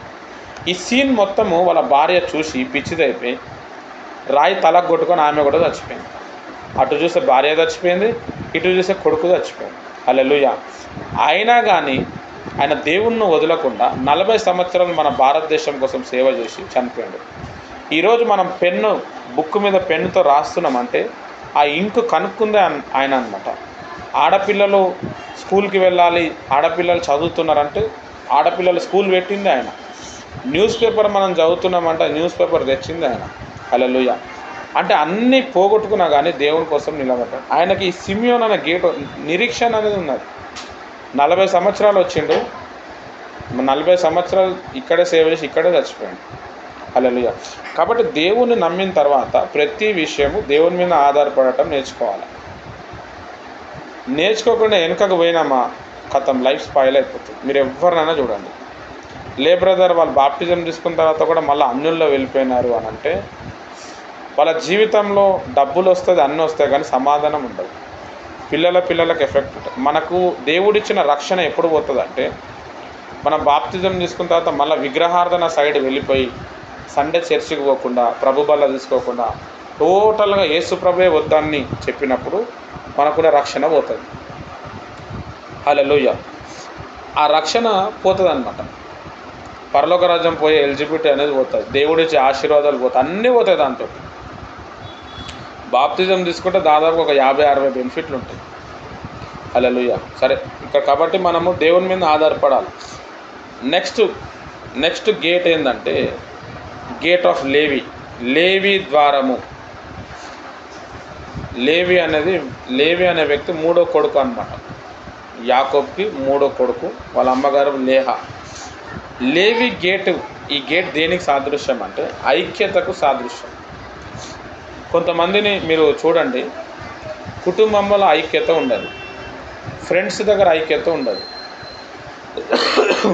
ఈయన ఎక్కడ పోయినా అక్కడ గొడవలు అవుతుంటాయి, ఎక్కడ పోయినా అక్కడ నిందలు వేస్తూ ఉంటాయి. ఈయన కంపెనీలో పనిచేస్తే కంపెనీ అంతా ఆయనకు ఎగనెస్ట్ అవుతుంది.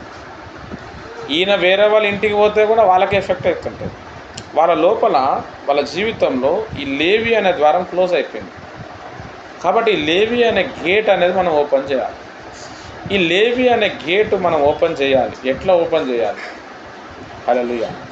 అని అంటే తగ్గింపు మనసు కలిగి ఉండాలి, భరించటం సహించటం అనేది నేర్చుకోవాలి. సహోదరులు ఐక్యత కలిగి ఉండట ఎంతో మేలు, ఎంతో మనోహరం అని కీర్తన 113లో చెప్తుంది. అంటే మన క్యారెక్టర్ని మనం చేంజ్ చేసుకున్నప్పుడు ఈ గేట్స్ అనేవి ఓపెన్ అవుతాయి. మన క్యారెక్టర్ని మనం మార్చుకున్నప్పుడు ఈ గేట్స్ క్లోజ్ అయిపోతాయి. హల్లెలూయా. యేసు ప్రభు వారి ఆత్మీయ జీవితం చాలా గొప్పది, శిష్యుల ఆత్మీయ జీవితం చాలా చిన్నది. కానీ యేసు ప్రభు వారు వాళ్ళ శిష్యులతో పాటు కూర్చొని ప్రార్థన చేసిండు. హల్లెలూయా. తగ్గింపు మనసు అనేది చాలా ఇంపార్టెంట్. చాలామంది క్రైస్తవులకి తగ్గింపు మనసు ఉండదు. హల్లెలూయా. యూనిటీ అనేది ఉండదు, భరించటం సహించటం అనేది ఉండదు. కాబట్టి ఈ తగ్గింపు మనసు మనలో ఉన్నప్పుడు ఎవడు ఏదైనా మనం భరించుకోవాలి, ఎవడు ఏదైనా సహించుకోవాలి. హల్లెలూయా. ఐక్యత అనే గేట్ అనేది నీకు ఓపెన్ అవుతుంది. హల్లెలూయా. తర్వాత నెక్స్ట్ గేట్ నెంబర్ 9, ఇస్కరియోతు యూదా అనే పేరు విన్నాం కదా యేసుప్రభు శిష్యుడు. యూదా అనేది ఆయన పేరు, ఇస్కరియోతు అనేది ఆయన గోత్రం అన్నమాట. 12 గోత్రాల్లో ఆయన ఒకడు. కాబట్టి ఈ గేట్ పేరు ఇస్కార్, గేట్ ఆఫ్ ఇస్కార్ గోత్రం. ఇది ఏంది అంటే ప్రతిఫలం. హల్లెలూయా. ప్రతిఫలం అంటే ఏది చేసినా ప్రతిఫలం అనేది వస్తుంది. కొంతమందికి మనం చూసినప్పుడు, కొంతమంది జీవితాల్లో మనం చూసినప్పుడు వాళ్ళ జీవితంకి ఒక రూపం ఉండదు, వాళ్ళు ఏది చేసినా ప్రతిఫలం రాదు. ఈవెన్ దో వాళ్ళు ఉద్యోగం చేస్తే కూడా వాళ్ళు కష్టపడినంత శాలరీని వాళ్ళు అనుభవించలేకపోతారు. వ్యాపారం చేస్తే కూడా లాస్ అయిపోతూనే ఉంటుంది, వాళ్ళకి హర్కత్ బరకత్ ఉండదు. ఎందుకంటే ఈ ఇస్కారు అనే గేట్ అనేది క్లోజ్ అయింది. ఇప్పుడు మనము ఒక ఉద్యోగం చేస్తున్నాం, మనకున్న శక్తి లేకపోతే మనకున్న ఎనర్జీ లేకపోతే మనకున్న టైము అక్కడ మనం ఇన్వెస్ట్ చేస్తున్నాం. ఆ ఇన్వెస్ట్ చేసినందుకు, ఆ టైం అక్కడ పెట్టినందుకు మనం ఏదో ఒకటి పొందుకోవాలి. హల్లెలూయా. కానీ పొందుకోలేకపోతాం. కొంతమంది ఎగ్జామ్స్ రాస్తుంటారు, ఎగ్జామ్లో పాస్ గారు, మంచి ఇంటెలిజెంట్ ఉంటారు, కానీ ఆ టైంలో వాళ్ళు మంచిగా రాస్తారు, వాళ్ళు పాస్ గారు, వేరేడు పాస్ అవుతారు, వానికి వచ్చేస్తుంది ఉద్యోగం. ఏది చేసినా ప్రతిఫలం రాదు. హల్లెలూయా. ఈ ఇస్కారు అనే గేట్ అనేది క్లోజ్ అయిపోయింది. ఇది ఎందుకు ఇట్లా జరుగుతుంది? హల్లెలూయా. ఈ ప్రతిఫలం అనేది ఎందుకు వస్తలేదు అని మనం ఆలోచన చేస్తే వీళ్ళ జీవితంలో శాపం అనేది ఉంటుంది. ఈ శాపం అనేది ఎక్కడి నుంచి వచ్చింది? పూర్వీకుల దగ్గర నుంచి వచ్చింది. హల్లెలూయా. అయితే ఈ శాపాన్ని కానీ మనం విరగొట్టుకుంటే నీకు ప్రతిఫలం అనేది వస్తుంది. హల్లెలూయా. అది ఎలా విరగొట్టుకోవాలి, ఆ శాపాన్ని ఎలా బ్రేక్ చేయాలి, అవన్నీ నేను తర్వాత చెప్తాను. హల్లెలూయా. రైట్. నెక్స్ట్ తర్వాత ఇక్కడ మనం ఇంకొకటి బాగా అర్థం చేసుకోవాల్సిన విషయం ఏంటంటే, మనకు వచ్చే కళలు కావచ్చు, మనకు వచ్చే దర్శనం కావచ్చు, మనకు వచ్చే ప్రవచనం కావచ్చు, దేవుడు మనకు ఏదైనా నేర్పించినప్పుడు అది సీక్రెట్ మెయింటైన్ చేయాలి. మనకు వచ్చే ఆదాయం కావచ్చు, లేకపోతే మనకి ఏదైనా కానీ సీక్రెట్ మెయింటైన్ చేయాలి. నువ్వు సీక్రెట్ మెయింటైన్ చేయలేదనుకో అది ఎగిరిపోతుంది. హల్లెలూయా. సైతాన్ ఎప్పుడు కూడా వాడు గెస్సింగ్ మీద పని చేస్తుంటాడు, అంటే గెస్ కొడతాడు అనమాట. వాడు ఇన్ఫర్మేషన్ మీద పని చేస్తాడు. మనకి ఏదైనా వచ్చింది ఫట్మని చెప్పినాం. చాలా ప్రవచనాలు ఫెయిల్ అవ్వడానికి కారణం ఇదే. హల్లెలూయా. ఎందుకు ప్రవచనం అనేది కొంతమంది విషయాల్లో ఫెయిల్ అవుతుందంటే, ప్రవచనం రాగానే చెప్పేస్తారు వాళ్ళు, నాకు ఇట్లా అవుతుందంట ఇట్లా అవుతుందంట అని. అక్కడ సైతాన్ బాగా పనిచేసి అది అవ్వకుండా చేస్తాడు. అదేంటి బ్రదర్, మన దేవుడు చెప్పిండు కదా అంటే, దేవుడు చెప్పిన వాక్యాలను మాటలను భద్రపరచుకోవాలి. ప్రతి ప్రవచనం వెనకాల ఒక కమాండ్మెంట్ ఉంటుంది, అంటే ఒక ఆజ్ఞ ఉంటుంది. ప్రతి ఆశీర్వాదం వెనకాల ఒక ఆజ్ఞ ఉంటుంది. ఇప్పుడు బైబిల్లో ఏమన్నాడంటే, మీరు దశమ భాగం ఇవ్వండి, తర్వాత మీ పంటను తినే పురుగుని నేను చంపేస్తాను, ఆకాశ వాకిళ్ళు ఇప్పి నేను మీకు ఆశీర్వాదం ఇస్తాను. అంటే ఒక ఆజ్ఞ ఇచ్చిండు. ఆ ఆజ్ఞ ప్రకారం ఒక కమాండ్మెంట్ ఇచ్చిండు. హల్లెలూయా. ఒక కమాండ్మెంట్ ఇచ్చిండు, అది చేస్తే ఆశీర్వాదం ఉంటుంది. అట్లనే మనం దేవునిలో ఆత్మీయంగా ఎదుగుతున్నప్పుడు కొన్ని విషయాలు మన జీవితంలో జరుగుతుంటాయి. అవి సీక్రెట్స్ మనం ఏం చేయాలంటే ఎవరికి చెప్పొద్దు, చెప్పిన మా కథం అయిపోయినట్టు. కాబట్టి స్పిరిచువల్ లైఫ్ సీక్రెట్స్ అన్నీ కూడా మనము సీక్రెట్గా పెట్టుకోవాలి. ఇప్పుడు నేనున్నాను, నేను చెప్పాల్సి వస్తుంది. నేను చెప్తేనే మీరు తెలుసుకుంటారు. మీరు వేరు, మీరు ఆత్మీయంగా ఎదగనికి వచ్చినారు, మీరు ఒక మంచి మనసుతో ఉన్నారు, మీతో నేను చెప్పుకున్నా నాకేం కాదు. కొంతమంది వ్యక్తులు ఉంటారు, వాళ్ళ మీద దురాత్మ పనిచేస్తుంది. వాళ్ళు మనతోనే ఉంటారు, కానీ వాళ్ళ మనసు మన మీద ఉండదు. అలాంటి వ్యక్తులకు చెప్పదు. ఒక డబ్బులు వచ్చే విషయం కావచ్చు, ఒక పెండి సంబంధమే కావచ్చు, ఒక మంచి పని జరుగుతుంది కావచ్చు, లేకపోతే ఒక కళనే కావచ్చు. ఎవరితో పడితే వాళ్ళతో పంచుకోవద్దు, ఎవరితో పడితే వాళ్ళకి చెప్పకూడదు. అవునా అంటే కథ అదే ఫెయిల్ అయిపోతుంది ఆడ. హల్లెలూయా. రైట్. తర్వాత గేట్ ఆఫ్ జెబులను అని చెప్పి ఒక ద్వారం ఉంటుంది పరలోకంలో. అది ఈ గేట్ దేనికి సంబంధించిందంటే యోగ్యతకు సంబంధించింది. హల్లెలూయా. కొన్ని విషయాలు చేయటానికి దేవుని సేవ అందరూ చేయలేరు, కొంతమంది చేసి పడిపోతుంటారు. ఆ యోగ్యతను వాళ్ళు కోల్పోతూ ఉంటారు. వాళ్ళ లోపల ఈ యోగ్యత అనే గేట్ క్లోజ్ అయిపోతుంది. ఒక గేట్ లోపల నుండి ఆ గేట్ ఓపెన్ అయినప్పుడే ఆ గేట్ లోపల ఆ రూమ్ లోపల ఏదైతే ఉందో అది బయటకు వస్తుంది. కొంతమంది జీవితంలో మీరు చూడండి, వాళ్ళ మ్యారేజ్ లైఫ్ ఫెయిల్ అవుతుంది, వాళ్ళ ఎడ్యుకేషన్ లైఫ్ ఫెయిల్ అవుతుంది, వాళ్ళ స్పిరిచువల్ లైఫ్ కూడా ఫెయిల్ అవుతుంది. ప్రతి విషయంలో ఫెయిల్ అవుతూనే ఉంటారు వాళ్ళు. ఎందుకు ఫెయిల్ అవుతారంటే ఆ యోగ్యతను వాళ్ళు పొందుకోలేకపోతున్నారు. ఆ యోగ్యత అనేది ఎట్లా పోయిందంటే పాపం చేయటం వల్ల. ఆ పాపం చేయొద్దు, ఈ పాపం చేయొద్దు, ఎవరిని విమర్శించద్దు, ఎవరిని తిట్టద్దు, పరుల సొమ్మును ఆశించకూడదు, దొంగతనం చేయొద్దు, అబద్ధం ఆడకూడదు, నరహత్య చేయొద్దు. ఇవన్నీ చెప్పిండు అనమాట. ఇవన్నీ పాపాలు. ఇవి చేసినప్పుడు ఆ యోగ్యత అనేది వస్తుంది. ఆ యోగ్యత దేని కొరకు? దేవుని కొరకు నిలబడని, మనుషుల్ని ఆశీర్వదించండి. కొంతమందితో మీరు ప్రార్థన చేయించుకోండి, మీకు రివర్స్ అటాక్ అవుతుంది. వాళ్ళ మీద ఉన్న దురాత్మ మీకు అటాక్ అవుతుంది.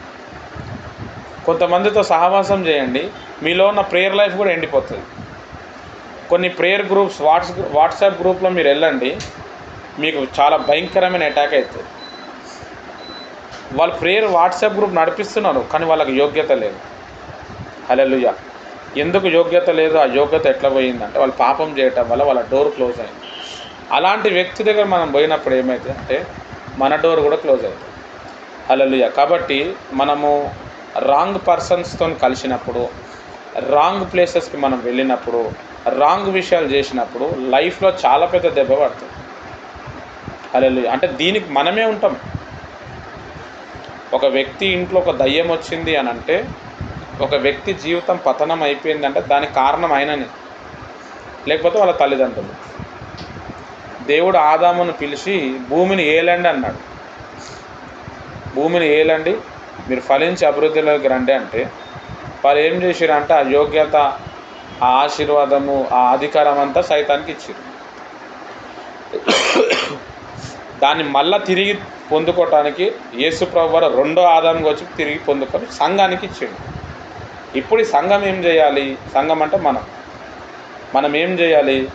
పాపం చేయకుండా వాక్యం ఎదుగుతూ దేవుని కోసం మనం నిలబడినప్పుడు ఆ దేవునిలో ఉన్న అధికారము, ఆశీర్వాదం అనేది మన మీదకి వస్తుంది. నేను చెప్పినాను, ఇప్పుడు ఒక అమ్మాయిని నేను పెళ్లి చేసుకున్నప్పుడు నాకున్న ఆస్తి అంతా ఆమెది అయిపోతుంది. తర్వాత నాకు పుట్టిన పిల్లలకు కూడా అవుతుంది. అట్లనే మనం ఎప్పుడైతే యేసు ప్రభు నమ్ముకుంటామో, బాప్టిజం మనం తీసుకుంటామో, యేసు ప్రభు బిడ్డగా మనం అయినాం, యేసు ప్రభు కూతురుగా అయినాం. యేసు ప్రభులో ఎంత పవర్ ఉందో అంత పవర్ నీ లోపల ఉంది. హల్లెలూయా. మనం ఎప్పుడైతే విశ్వాసంతో మనం ముందడుగు వేస్తామో ఆ పవర్ అనేది బయటకు వస్తుంది. హల్లెలూయా. కాబట్టి యోగ్యతను మనం పొడగొట్టకుండా ఉండాలంటే పాపంకి దూరంగా ఉండాలి. పాపంలో పడకూడదంటే బెస్ట్ ఏంటంటే బైబిల్ ధ్యానం చేయాలి. అప్పుడప్పుడు ఫాస్టింగ్స్లో వెళ్ళిపోవాలి, భాషల్లో మాట్లాడాలి, ఒక మంచి పాస్టర్ ఉండాలి, తర్వాత ప్రార్థన చేసే సహవాసం ఉంటే ఇక నువ్వు పడిపో, నువ్వు ఆత్మీయలో ఒక రేంజ్లో వెళ్ళిపోతావు. రైట్. నెక్స్ట్,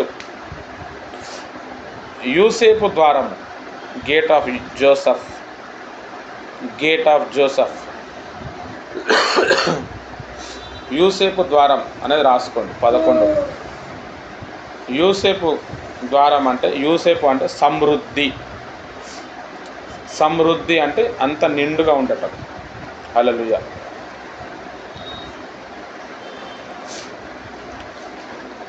ఈ గేట్ మనకు ఓపెన్ అయినప్పుడు ఏమవుతుందంటే మన జీవితంలో పేదరికం అనేది ఉండదు, మన జీవితంలో సమృద్ధి అనేది ఉంటుంది. ఈ సమృద్ధి అనే గేటు ఇదే అన్నమాట. ఈ సమృద్ధి అనేది మనం ఏడ పోగొట్టుకుంటాము. ఈ గేటు ఎందుకు, గేట్ ఆఫ్ జోసఫ్, యూసేపు ద్వారం ఎందుకు క్లోజ్ అవుతుంది అని అంటే చాలా విషయాలు ఉంటాయి. హల్లెలూయా. ఒక విషయం ఏంటంటే, ఇప్పుడు కొంతమందిని చూడండి, బాగా పగబడతారు. మా అన్న అట్లా అన్నాడు, మా అక్క అట్లా అన్నది, వాళ్ళు నాశనం అయిపోవాలా, వాళ్ళంతా నేను చూడాలా. ఈ గేట్ క్లోజ్ అయిపోతుంది, సమృద్ధి ఉండదు నీ జీవితంలో. దానికి బెస్ట్ ఎగ్జాంపుల్ యూసేపు అనమాట. యూసేపుకి వాళ్ళ అన్నలు చాలా శ్రమ పెట్టారు. హల్లెలూయా. కానీ యూసేపు వాళ్ళ అన్న విషయాల్లో క్షమించిండు అనమాట. ప్రపంచానికి అన్నం పెట్టిండు యూసేపు అనే వ్యక్తి, మామూలు వ్యక్తి కాదు ఆయన. పోగొట్టుకున్న కుటుంబం అంతా కూడా, తన అన్నదమ్ములందరూ కూడా తనని వెలివేస్తే కూడా, తనని అమ్మేస్తే కూడా, ఏ రోజు కూడా తన అన్నలు నాశనం అయిపోవాలా, వాళ్ళు అంత చూడాలని అనుకోలేదు. అన్నల కోసం నిలబడ్డాడు. హల్లెలూయా. కాబట్టి మన జీవితంలో కూడా ఈ యూసేపు అనే ద్వారం ఎప్పుడు క్లోజ్ అయిపోతుంది అంటే, నువ్వు ఇతరుల మీద పగ పెట్టుకున్నప్పుడు, రివెంజ్, ఈ చేతపడే మంత్రాలు అదే, వాడు నన్ను అట్లా అన్నాడు, వాడు నాశనం అయిపోవాలి. ఈ సమృద్ధి అనేది ఉండదు. మీరు ఎవరైనా చేతపడి వాళ్ళ దగ్గరికి వెళ్ళేవాళ్ళు, మంత్రాల దగ్గర తిరిగేవాళ్ళు, ఊకే వాళ్ళని వీళ్ళని తిట్టే వాళ్ళని చూడండి, వాళ్ళ జీవితంలో అర్కత్ బరకత్ ఉండదు. తెలంగాణలో అర్కత్ బరకత్ అంటే ఈ ఆంధ్రాలో సమృద్ధి అని అర్థం. అంటే ఒక 100 రూపాయల కోసం కష్టపడితే 100 రూపాయలు దొరకదు, 10 రూపాయలు దొరుకుతుంది. 90 రూపాయలు ఏడవైనంటే ఏమో, బాగా మిత్తిలు కట్టడము, అప్పుల పాలైపోవటము, యాక్సిడెంట్లు అవ్వటం, వచ్చిన డబ్బులు హాస్పిటల్ పాలైపోవటం, ఇంట్లో ఉన్న విషయాలు దొంగలించటము. హల్లెలూయా. ఏది చేసినా కానీ ఒక సంచిలో రంధ్రం ఉంటే ఏం చేసినా ఎట్లయితే ఉండదో, వారి జీవితం ఇట్లా అయిపోవటానికి ఇదే అన్నమాట. బైబిల్లో ఎవరిని విమర్శించద్దు, పగ సాధించటం మీ వంతు కాదు, నాదే అని చెప్తుంది. కాబట్టి వాళ్ళ జీవితం నీకు జరుగుతుంది. కాబట్టి మనకి అనవసరం, అందరినీ క్షమించాలి, వదిలేయాలి. నా జీవితంలో మా అత్తగారు వాళ్ళ ఫ్యామిలీతో చాలా ప్రాబ్లం ఫేస్ చేసిన నేను, వదిలేసిన నేను. వాక్యం ద్వారా దేవుడు మాట్లాడితేనే సరిపోలేదు, దేవుడు నన్ను చాలా మార్చిండు. తర్వాత నేను ఆశీర్వదింపబడ్డా. హల్లెలూయా. ప్రతి వ్యక్తి జీవితంలో కూడా ఒక చేదు వ్యక్తులు అనేటోళ్ళు ఉంటారు, వాళ్ళని కూడా దేవుడే పరిచయం చేసి తీసుకొని వస్తాడు. హల్లెలూయా. మనము వాళ్ళని వదిలేసి మనం ముందుకు పోవటం బెస్ట్. రైట్. నెక్స్ట్, బెన్యామీను ద్వారము, బెన్యామిన్, గేట్ ఆఫ్ బెంజమిన్. బెన్యామీను గోత్రము, బెన్యామీను ద్వారము అనేది రాసుకోండి. ఈ బెన్యామీను ద్వారం అనేది అధికారానికి సూచన. అధికారం. ఇప్పుడు కానిస్టేబుల్ది అధికారం వేరే ఉంటుంది, సిఐ అధికారం వేరే ఉంటుంది, ఏసీపీ డీజీపీ అధికారం వేరే ఉంటుంది. హల్లెలూయా. ఏసీపీ డీజీపీ అయితే కానిస్టేబుల్ ఎస్ఐని కూడా వాళ్ళు అరెస్ట్ చేయగలుగుతారు. హల్లెలూయా. కానీ కానిస్టేబుల్ ఎస్ఐని అరెస్ట్ చేయలేరు. ఏసీపీ డీజీపీ వాళ్ళు వీళ్ళని కూడా అరెస్ట్ చేయగలుగుతారు, ఎందుకంటే వాళ్ళకున్న అధికారం వేరు. హల్లెలూయా. ఒక కలెక్టరు టైం వస్తే సీఎంని కూడా అరెస్ట్ చేయగలుగుతాడు. ఎలక్షన్స్ వచ్చే టైంలో ఎలక్షన్ కోడ్ చెప్పిన తర్వాత సీఎంకి పవర్స్ అన్నీ ఆగిపోతాయి. అప్పుడు పవర్స్ అంతా కూడా కలెక్టర్కి ఉంటాయి. సీఎం కంటే కూడా కలెక్టరే పవర్ఫుల్ అన్నమాట. హల్లెలూయా. అట్లనే అధికారం అనేది ఉంటుంది. మనం కొన్ని విషయాల్లో అధికారంలో ఉన్నతమైన స్థాయిలో వెళ్ళాలి అని అంటే ఈ గేట్ ఆఫ్ బెన్యామిన్ అనే గుమ్మాన్ని మనం ఓపెన్ చేయాలి. ఈ గేట్ ఆఫ్ బెన్యామిన్ అధికారం అనేది ఎప్పుడు వస్తుందంటే బాగా జ్ఞానం సంపాదించాలి. హల్లెలూయా. డీజీపీకి ఉండే జ్ఞానం వేరు, ఎస్ఐకి ఉండే జ్ఞానం వేరు, కానిస్టేబుల్కి ఉండే జ్ఞానం వేరు, రాజుకు ఉండే జ్ఞానం వేరు, సైనికునికి ఉండే జ్ఞానం వేరు, టీచర్కు ఉండే జ్ఞానం వేరు, స్టూడెంట్కు ఉండే జ్ఞానం వేరు. స్టూడెంట్ నేర్చుకుంటుంటాడు, టీచర్ నేర్పిస్తూ ఉంటాడు. హల్లెలూయా. మనం ఎప్పుడైతే మనము జ్ఞానాన్ని బాగా సంపాదిస్తూ ఉంటామో హల్లెలూయా, ఈ గేట్ ఆఫ్ బెంజమిన్ అనేది ఓపెన్ అవుతుంది. బెన్యామిన్ అనే గేటు ఓపెన్ అవుతుంది. ప్రేయర్ చేయాలి, జ్ఞానం కూడా సంపాదించాలి. చాలామందికి మీరు చూడండి, నాకు ఎవరు అవసరం, నాకు మొత్తం పరిశుద్ధాత్మనే నేర్పించిండు అంటాడు. ఇప్పుడు పరిశుద్ధాత్మనే నేర్పించిండు, నాకు అసలు ట్రైనింగే అవసరం లేదు, నాకు ఎవడు అవసరం లేదు అని అంటే టీచర్ అనే కాలింగ్ ఎందుకు పెట్టింది దేవుడు? అపోస్తులు, ప్రవక్తలు, సువార్థికులు, కాపరి, తర్వాత టీచర్, ఉపదేశకుడు, బోధకుడు అని చెప్పి ఒక కాలింగ్ అనేది ఉన్నది. కొంతమందికి దేవుడు టీచర్ కాలింగ్ ఇస్తాడు, వాడు అక్కడ కూర్చొని నేర్చుకోవాలి. ఇప్పుడు దీన్ని ఇంకొక రకంగా చెప్పాలి అంటే, ఇప్పుడు ఒకడు ఆపరేషన్ చేసేటోడు ఉంటాడు, కడుపులో గడ్డ అయింది, ఆపరేషన్ చేయాలి. కడుపులో గడ్డ అయితే ఆపరేషన్ చేయాలంటే స్పెషలిస్ట్ దగ్గరే పోతాం, కానీ ఆర్ఎంపీ డాక్టర్ దగ్గర పోం. మన వీధుల్లో ఉండే ఇంజక్షన్లు, చిన్న చిన్న క్రోసిన్లు అట్లాంటివి ఇచ్చే చిన్న డాక్టర్ దగ్గర పోం. బాగా జ్ఞానం, అనుభవం ఉన్న వ్యక్తి దగ్గర పోతాం. ట్రైనింగ్ డాక్టర్ 5.5-6 సంవత్సరాలు వాడు ట్రైనింగ్ చేస్తాడు. చచ్చిపోయిన శవాల మీద వాడు రీసెర్చ్ చేస్తాడు. అప్పుడు తర్వాత ఆపరేషన్ ఆ స్థాయికి వస్తాడు. కాబట్టి మనకి ఎంతైతే జ్ఞానం వస్తుందో అట్లనే అధికారం అనేది వస్తుంది. Information is a king. కాబట్టి నువ్వు ఉన్నతమైన స్థాయిలో వెళ్ళాలి అంటే బాగా జ్ఞానం సంపాదించాలి. జ్ఞానం సంపాదించడానికి కొన్ని విషయాలు చెప్తాను. ఈ బెన్యామీను ద్వారం అనేది ఎందుకు క్లోజ్ అవుతుందో కూడా తర్వాత చెప్తాను. హల్లెలూయా. జ్ఞానం సంపాదించడానికి ఫస్ట్ యెహోవా యందు భయభక్తులు జ్ఞానానికి మూలం. జ్ఞానం సంపాదించడానికి బైబుల్ బాగా చదవాలి. బైబుల్ మీద ఒక్కొక్క పుస్తకం మీద ఒక్కొక్క అభిషేకం ఉంటుంది. మనం ఏ పుస్తకం అయితే చదువుతామో ఆ పుస్తకం, ఆ భక్తుల లోపల ఉన్న అభిషేకం వారి మీదకి వస్తుంది. ఇప్పుడు బైబుల్లో ఆదికాండం, నిర్గమకాండం, లేవికాండం, సంఖ్యాకాండం, ద్వితీయోపదేశకాండం, ఈ 5 పుస్తకాలు మోషే అనేటోడు రాసింది. ఈ గ్రంథం కానీ మీరు చదువుతూ ఉంటే మోషేలో ఉన్న ఒక 10% అభిషేకం మీ మీదకి వస్తుంది. తర్వాత యెహోషువ గ్రంథం చదివినప్పుడు యెహోషువ చనిపోయి ఉంటాడు, కానీ యెహోషువ మీద ఏదైతే అభిషేకం ఉందో ఆ యెహోషువ భక్తులను ధ్యానం చేసినప్పుడు వస్తాయి. అట్లనే కొంతమంది భక్తుల చరిత్రలు ఉంటాయి. కొన్ని భక్తులు పుస్తకాలు రాస్తారు, అవి చదవాలా. ఇప్పుడు నేను కూడా పుస్తకాలు రాస్తాను. ఒక 30 సబ్జెక్టులు తయారు చేసినాను. ఈ 6 నెలలు అవన్నీ మీకు వస్తాయి. ఆ పుస్తకాలు కూడా మీరు చదవాలి. అప్పుడు నా మీద ఉన్న అభిషేకం మీ మీద కూడా ట్రాన్స్ఫర్ అవుతుంది అన్నమాట. హల్లెలూయా. ఎప్పుడైతే మనకి జ్ఞానం వస్తుందో అధికారం అనేది కూడా వస్తుంది. హల్లెలూయా. కాబట్టి మనం ఒక దగ్గర నేర్చుకోవాలి, పుస్తకాలు చదవాలి, ధ్యానం చేయాలి, తెలుసుకోవాలన్నమాట. ఈ గేట్ ఆఫ్ బెన్యామిన్ అనే గేట్ ఎందుకు క్లోజ్ అవుతుంది? దానికి కారణం ఏంటంటే చాలామందికి నేర్చుకునే మనసు ఉండదు, అహంకారం బాగా ఉంటుంది, గర్వం బాగా ఉంటుంది. వీళ్ళకి ఈ గేట్ ఆఫ్ బెంజమిన్ అనేది క్లోజ్ అయిపోతుంది. బెన్యామిన్ ద్వారం అనేది క్లోజ్ అవుతుంది. ఎందుకంటే ఒక విషయం నేర్చుకోవాలంటే నీకు గర్వం ఉంటే నువ్వు నేర్చుకోలేవు. మీరు ఎవరికైనా వాక్యం చెప్పండి, పాస్టర్లకు మీరు వాక్యం చెప్పలేరు. పాస్టర్ల ముందల్లా మనం పాస్టర్కి వాక్యం చెప్పలేము. వాళ్ళకి ఈగో ఫీలింగ్ ఉంటుంది. నువ్వేం చెప్పి నీకంటే ఆ సబ్జెక్ట్ నేను ఇంకా ఆ పాయింట్ ఏం లేదా, నేను ఇంకా ఈ పాయింట్ చెప్తున్నా అంట. హల్లెలూయా. కానీ విషయం ఏంటంటే మనం అందరం కూడా లెర్నర్స్, లైఫ్ లెర్నర్స్ అన్నమాట. చచ్చిపోయేంత వరకు మనం నేర్చుకుంటూనే ఉంటాం. కాబట్టి ఎవరిలో అయితే ఈ గర్వము, అహంకారం అనేది ఉండదో, ఉంటే ఈ గేట్ క్లోజ్ అవుతుంది, లేదు అని అంటే ఓపెన్ అవుతుంది. సొలొమోన్ భక్తుడు ఏం చేసిండంటే 2 చేతులు ప్రార్థన చేసి బలులు అర్పిస్తే దేవుడు కళ్ళలో వచ్చి మాట్లాడి, నీకేం కావాలో బేటా చెప్పు అని.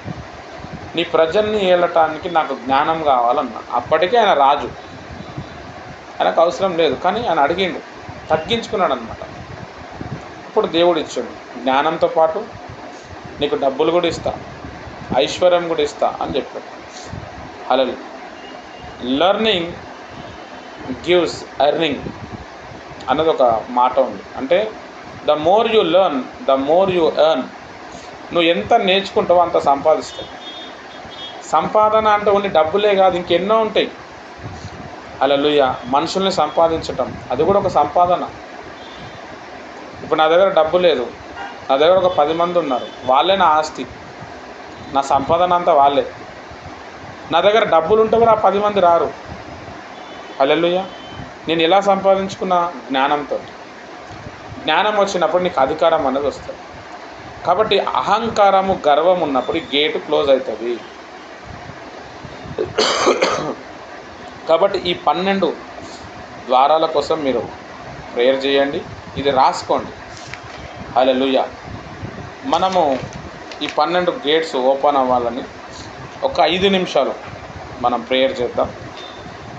తర్వాత ఇంకా వాక్యం ఇంకా చాలా ఉంది, ఇంకా తర్వాత నేను దీని మీద ఇంకా చెప్తాను.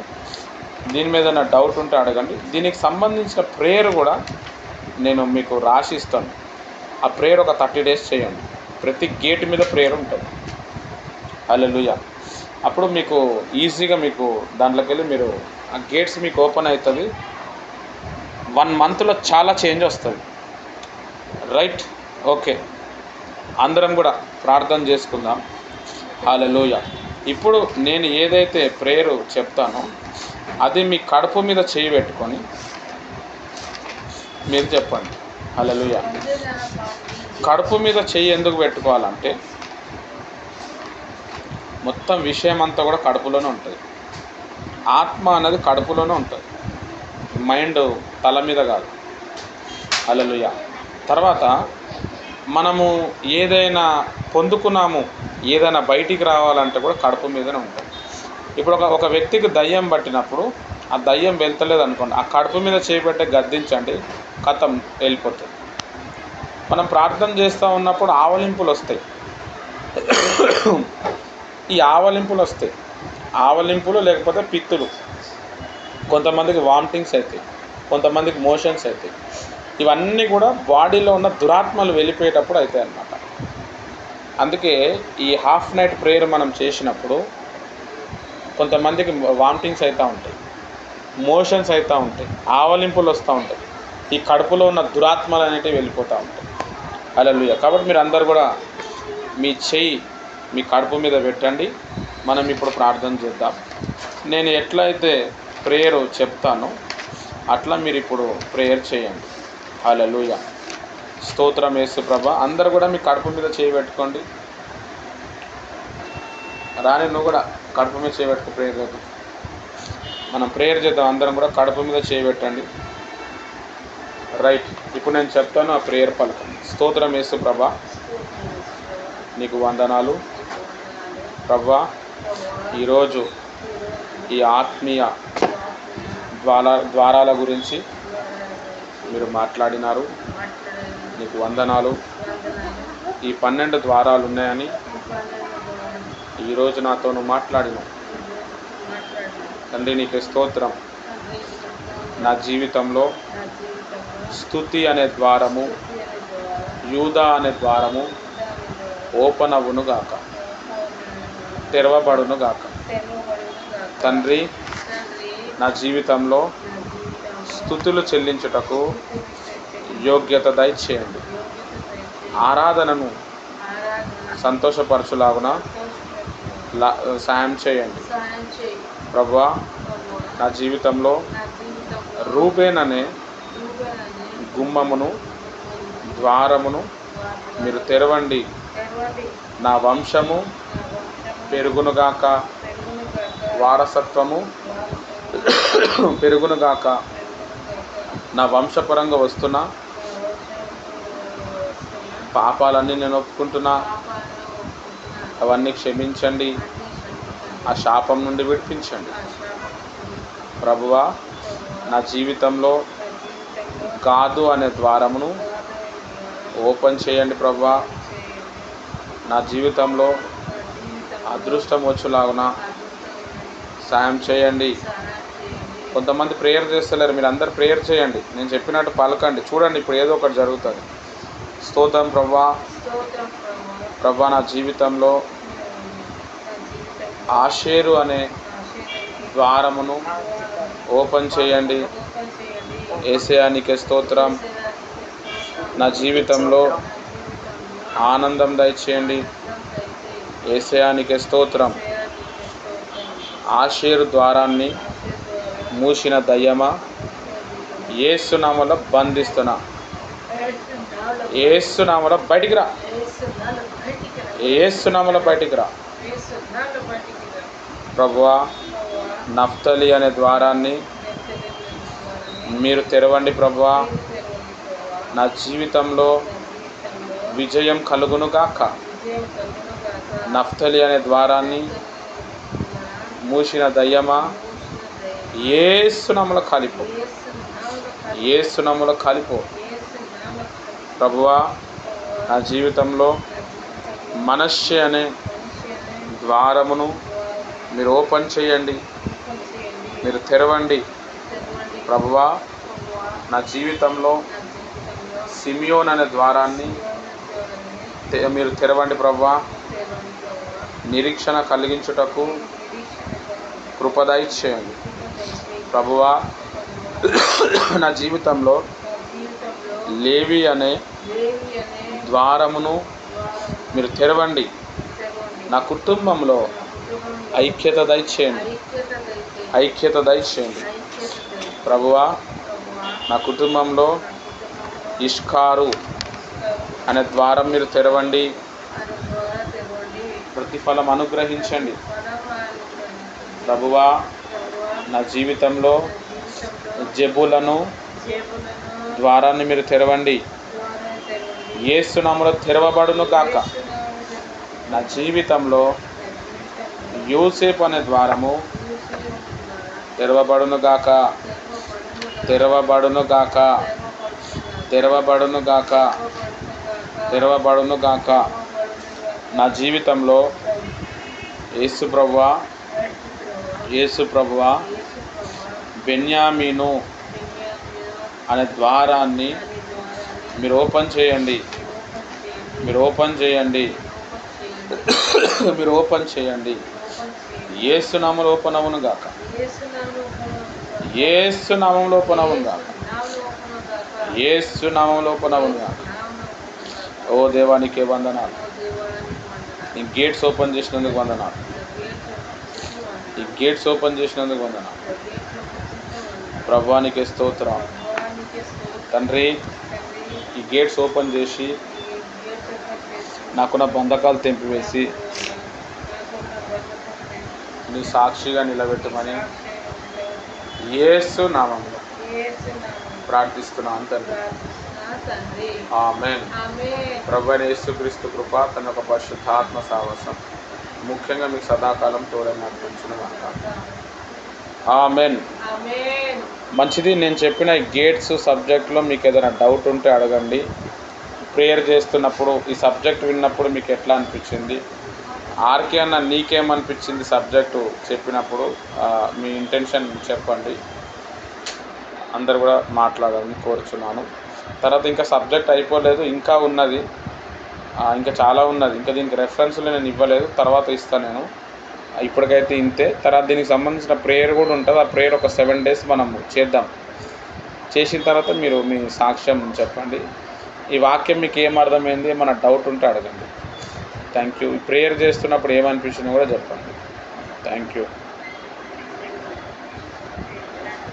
వాక్యం ఒకటి చాలా బాగా అర్థమైందండి. ఒక్కొక్క గేట్ గురించి చెప్పారు, ఏ గడియలో మనం ప్రే చేయాలో చెప్పారు. అంటే ఏ విధమైన క్రియలు కలిగి మనం నడుస్తామో దాన్ని బట్టి కూడా ఒక్కొక్క గేట్ అన్నది క్లోజ్ అయిపోతుందని చెప్తా వచ్చారండి. అదంతా కూడా మీరు బైబిల్కి సంబంధించిన వచనాలు, ఆ యొక్క సంభాషణ అన్నది గేట్లకి యొక్క ద్వారాలు తెరవబడడానికి మీరు ఎక్స్ప్లెయిన్ చేసుకుంటూ వచ్చారు. అదంతా కూడా అర్థమైందని. ఇప్పుడు దాకా వాక్యం గట్ట మనం చదువుతూ ఉంటాం కదా, ప్రతి ఒక్క మాట బైబిల్లోనే ఉందని. మన గేట్ క్లోజ్ అయిపోవడానికి మన క్రియలు, మన ఆలోచనలు, మన నడిచే విధానం అని కూడా తెలుస్తూ ఉందని. మంచి సబ్జెక్ట్ అనేది చెప్పారని. అటు గేట్లు ఓపెన్ అవ్వాలంటే మన ప్రవర్తన, మన క్రియలు దేవుని వాక్యానుసారంగా ఉండాలని అర్థమైందని. అధికారం పొందుకోవడము, ఫలించడము, ఇవంతా కూడా బైబిల్లోనే ఉంది. ఎప్పుడైతే మనం బైబిల్ ఎక్కువ ప్రేమిస్తామో, ఎప్పుడైతే వాక్య ధ్యానం చేస్తామో మన యొక్క స్థితిగతులు, మన యొక్క ఆలోచనలు పూర్తిగా మారిపోతాయని, దేవునికి మనం దగ్గరగా వెళ్ళి దేవుడిచ్చి ప్రతి ఒక్క ఆశీర్వాదము, ఆ యొక్క శ్రేష్టకరమైన ఈవుల్ని మనం స్వతంత్రించుకుంటామని అర్థమైందని. నిరీక్షణ కలిగి ఉండాలన్నా, ఓర్పు కలిగి ఉండాలన్నా, సహనము కలిగి ఉండాలన్నా, అంటే దేవునికి ఎక్కువ సహవాసం చేయాలని సబ్జెక్ట్ ద్వారా అర్థమైందని. వాక్య ధ్యానం కూడా మనకి ఎక్కువ అవసరము. ఎందుకంటే ఆ భక్తుల యొక్క చరిత్రలు, భక్తులు నడిచిన విధానము, వారి యొక్క క్యారెక్టర్ అంతా కూడా బైబిల్లో ఉంది. ఒక్కొక్క దైవజనుడు గురించి మనం ధ్యానించుచున్నప్పుడు అందులో ఉన్న వారి యొక్క ఆలోచన కావచ్చు, వారిలో ఉన్న ఫలాలు కావచ్చు మనలోకి వస్తాయి. అది మనలోకి రావడం వల్ల మనం ఫలిస్తామని కూడా అర్థమైందని. మంచి ఒక సబ్జెక్ట్ మంచిగా అనిపించింది అన్నయ్య. ఆశీర్వాదకరంగా కూడా ఉంది సబ్జెక్టు. అందుని బట్టి దేవుని నామానికి మహిమ కలుగును గాక. దేవుడి మాటలు ఆయన వినికిడిలో భద్రపరచును గాక. ప్రైజులాడండి.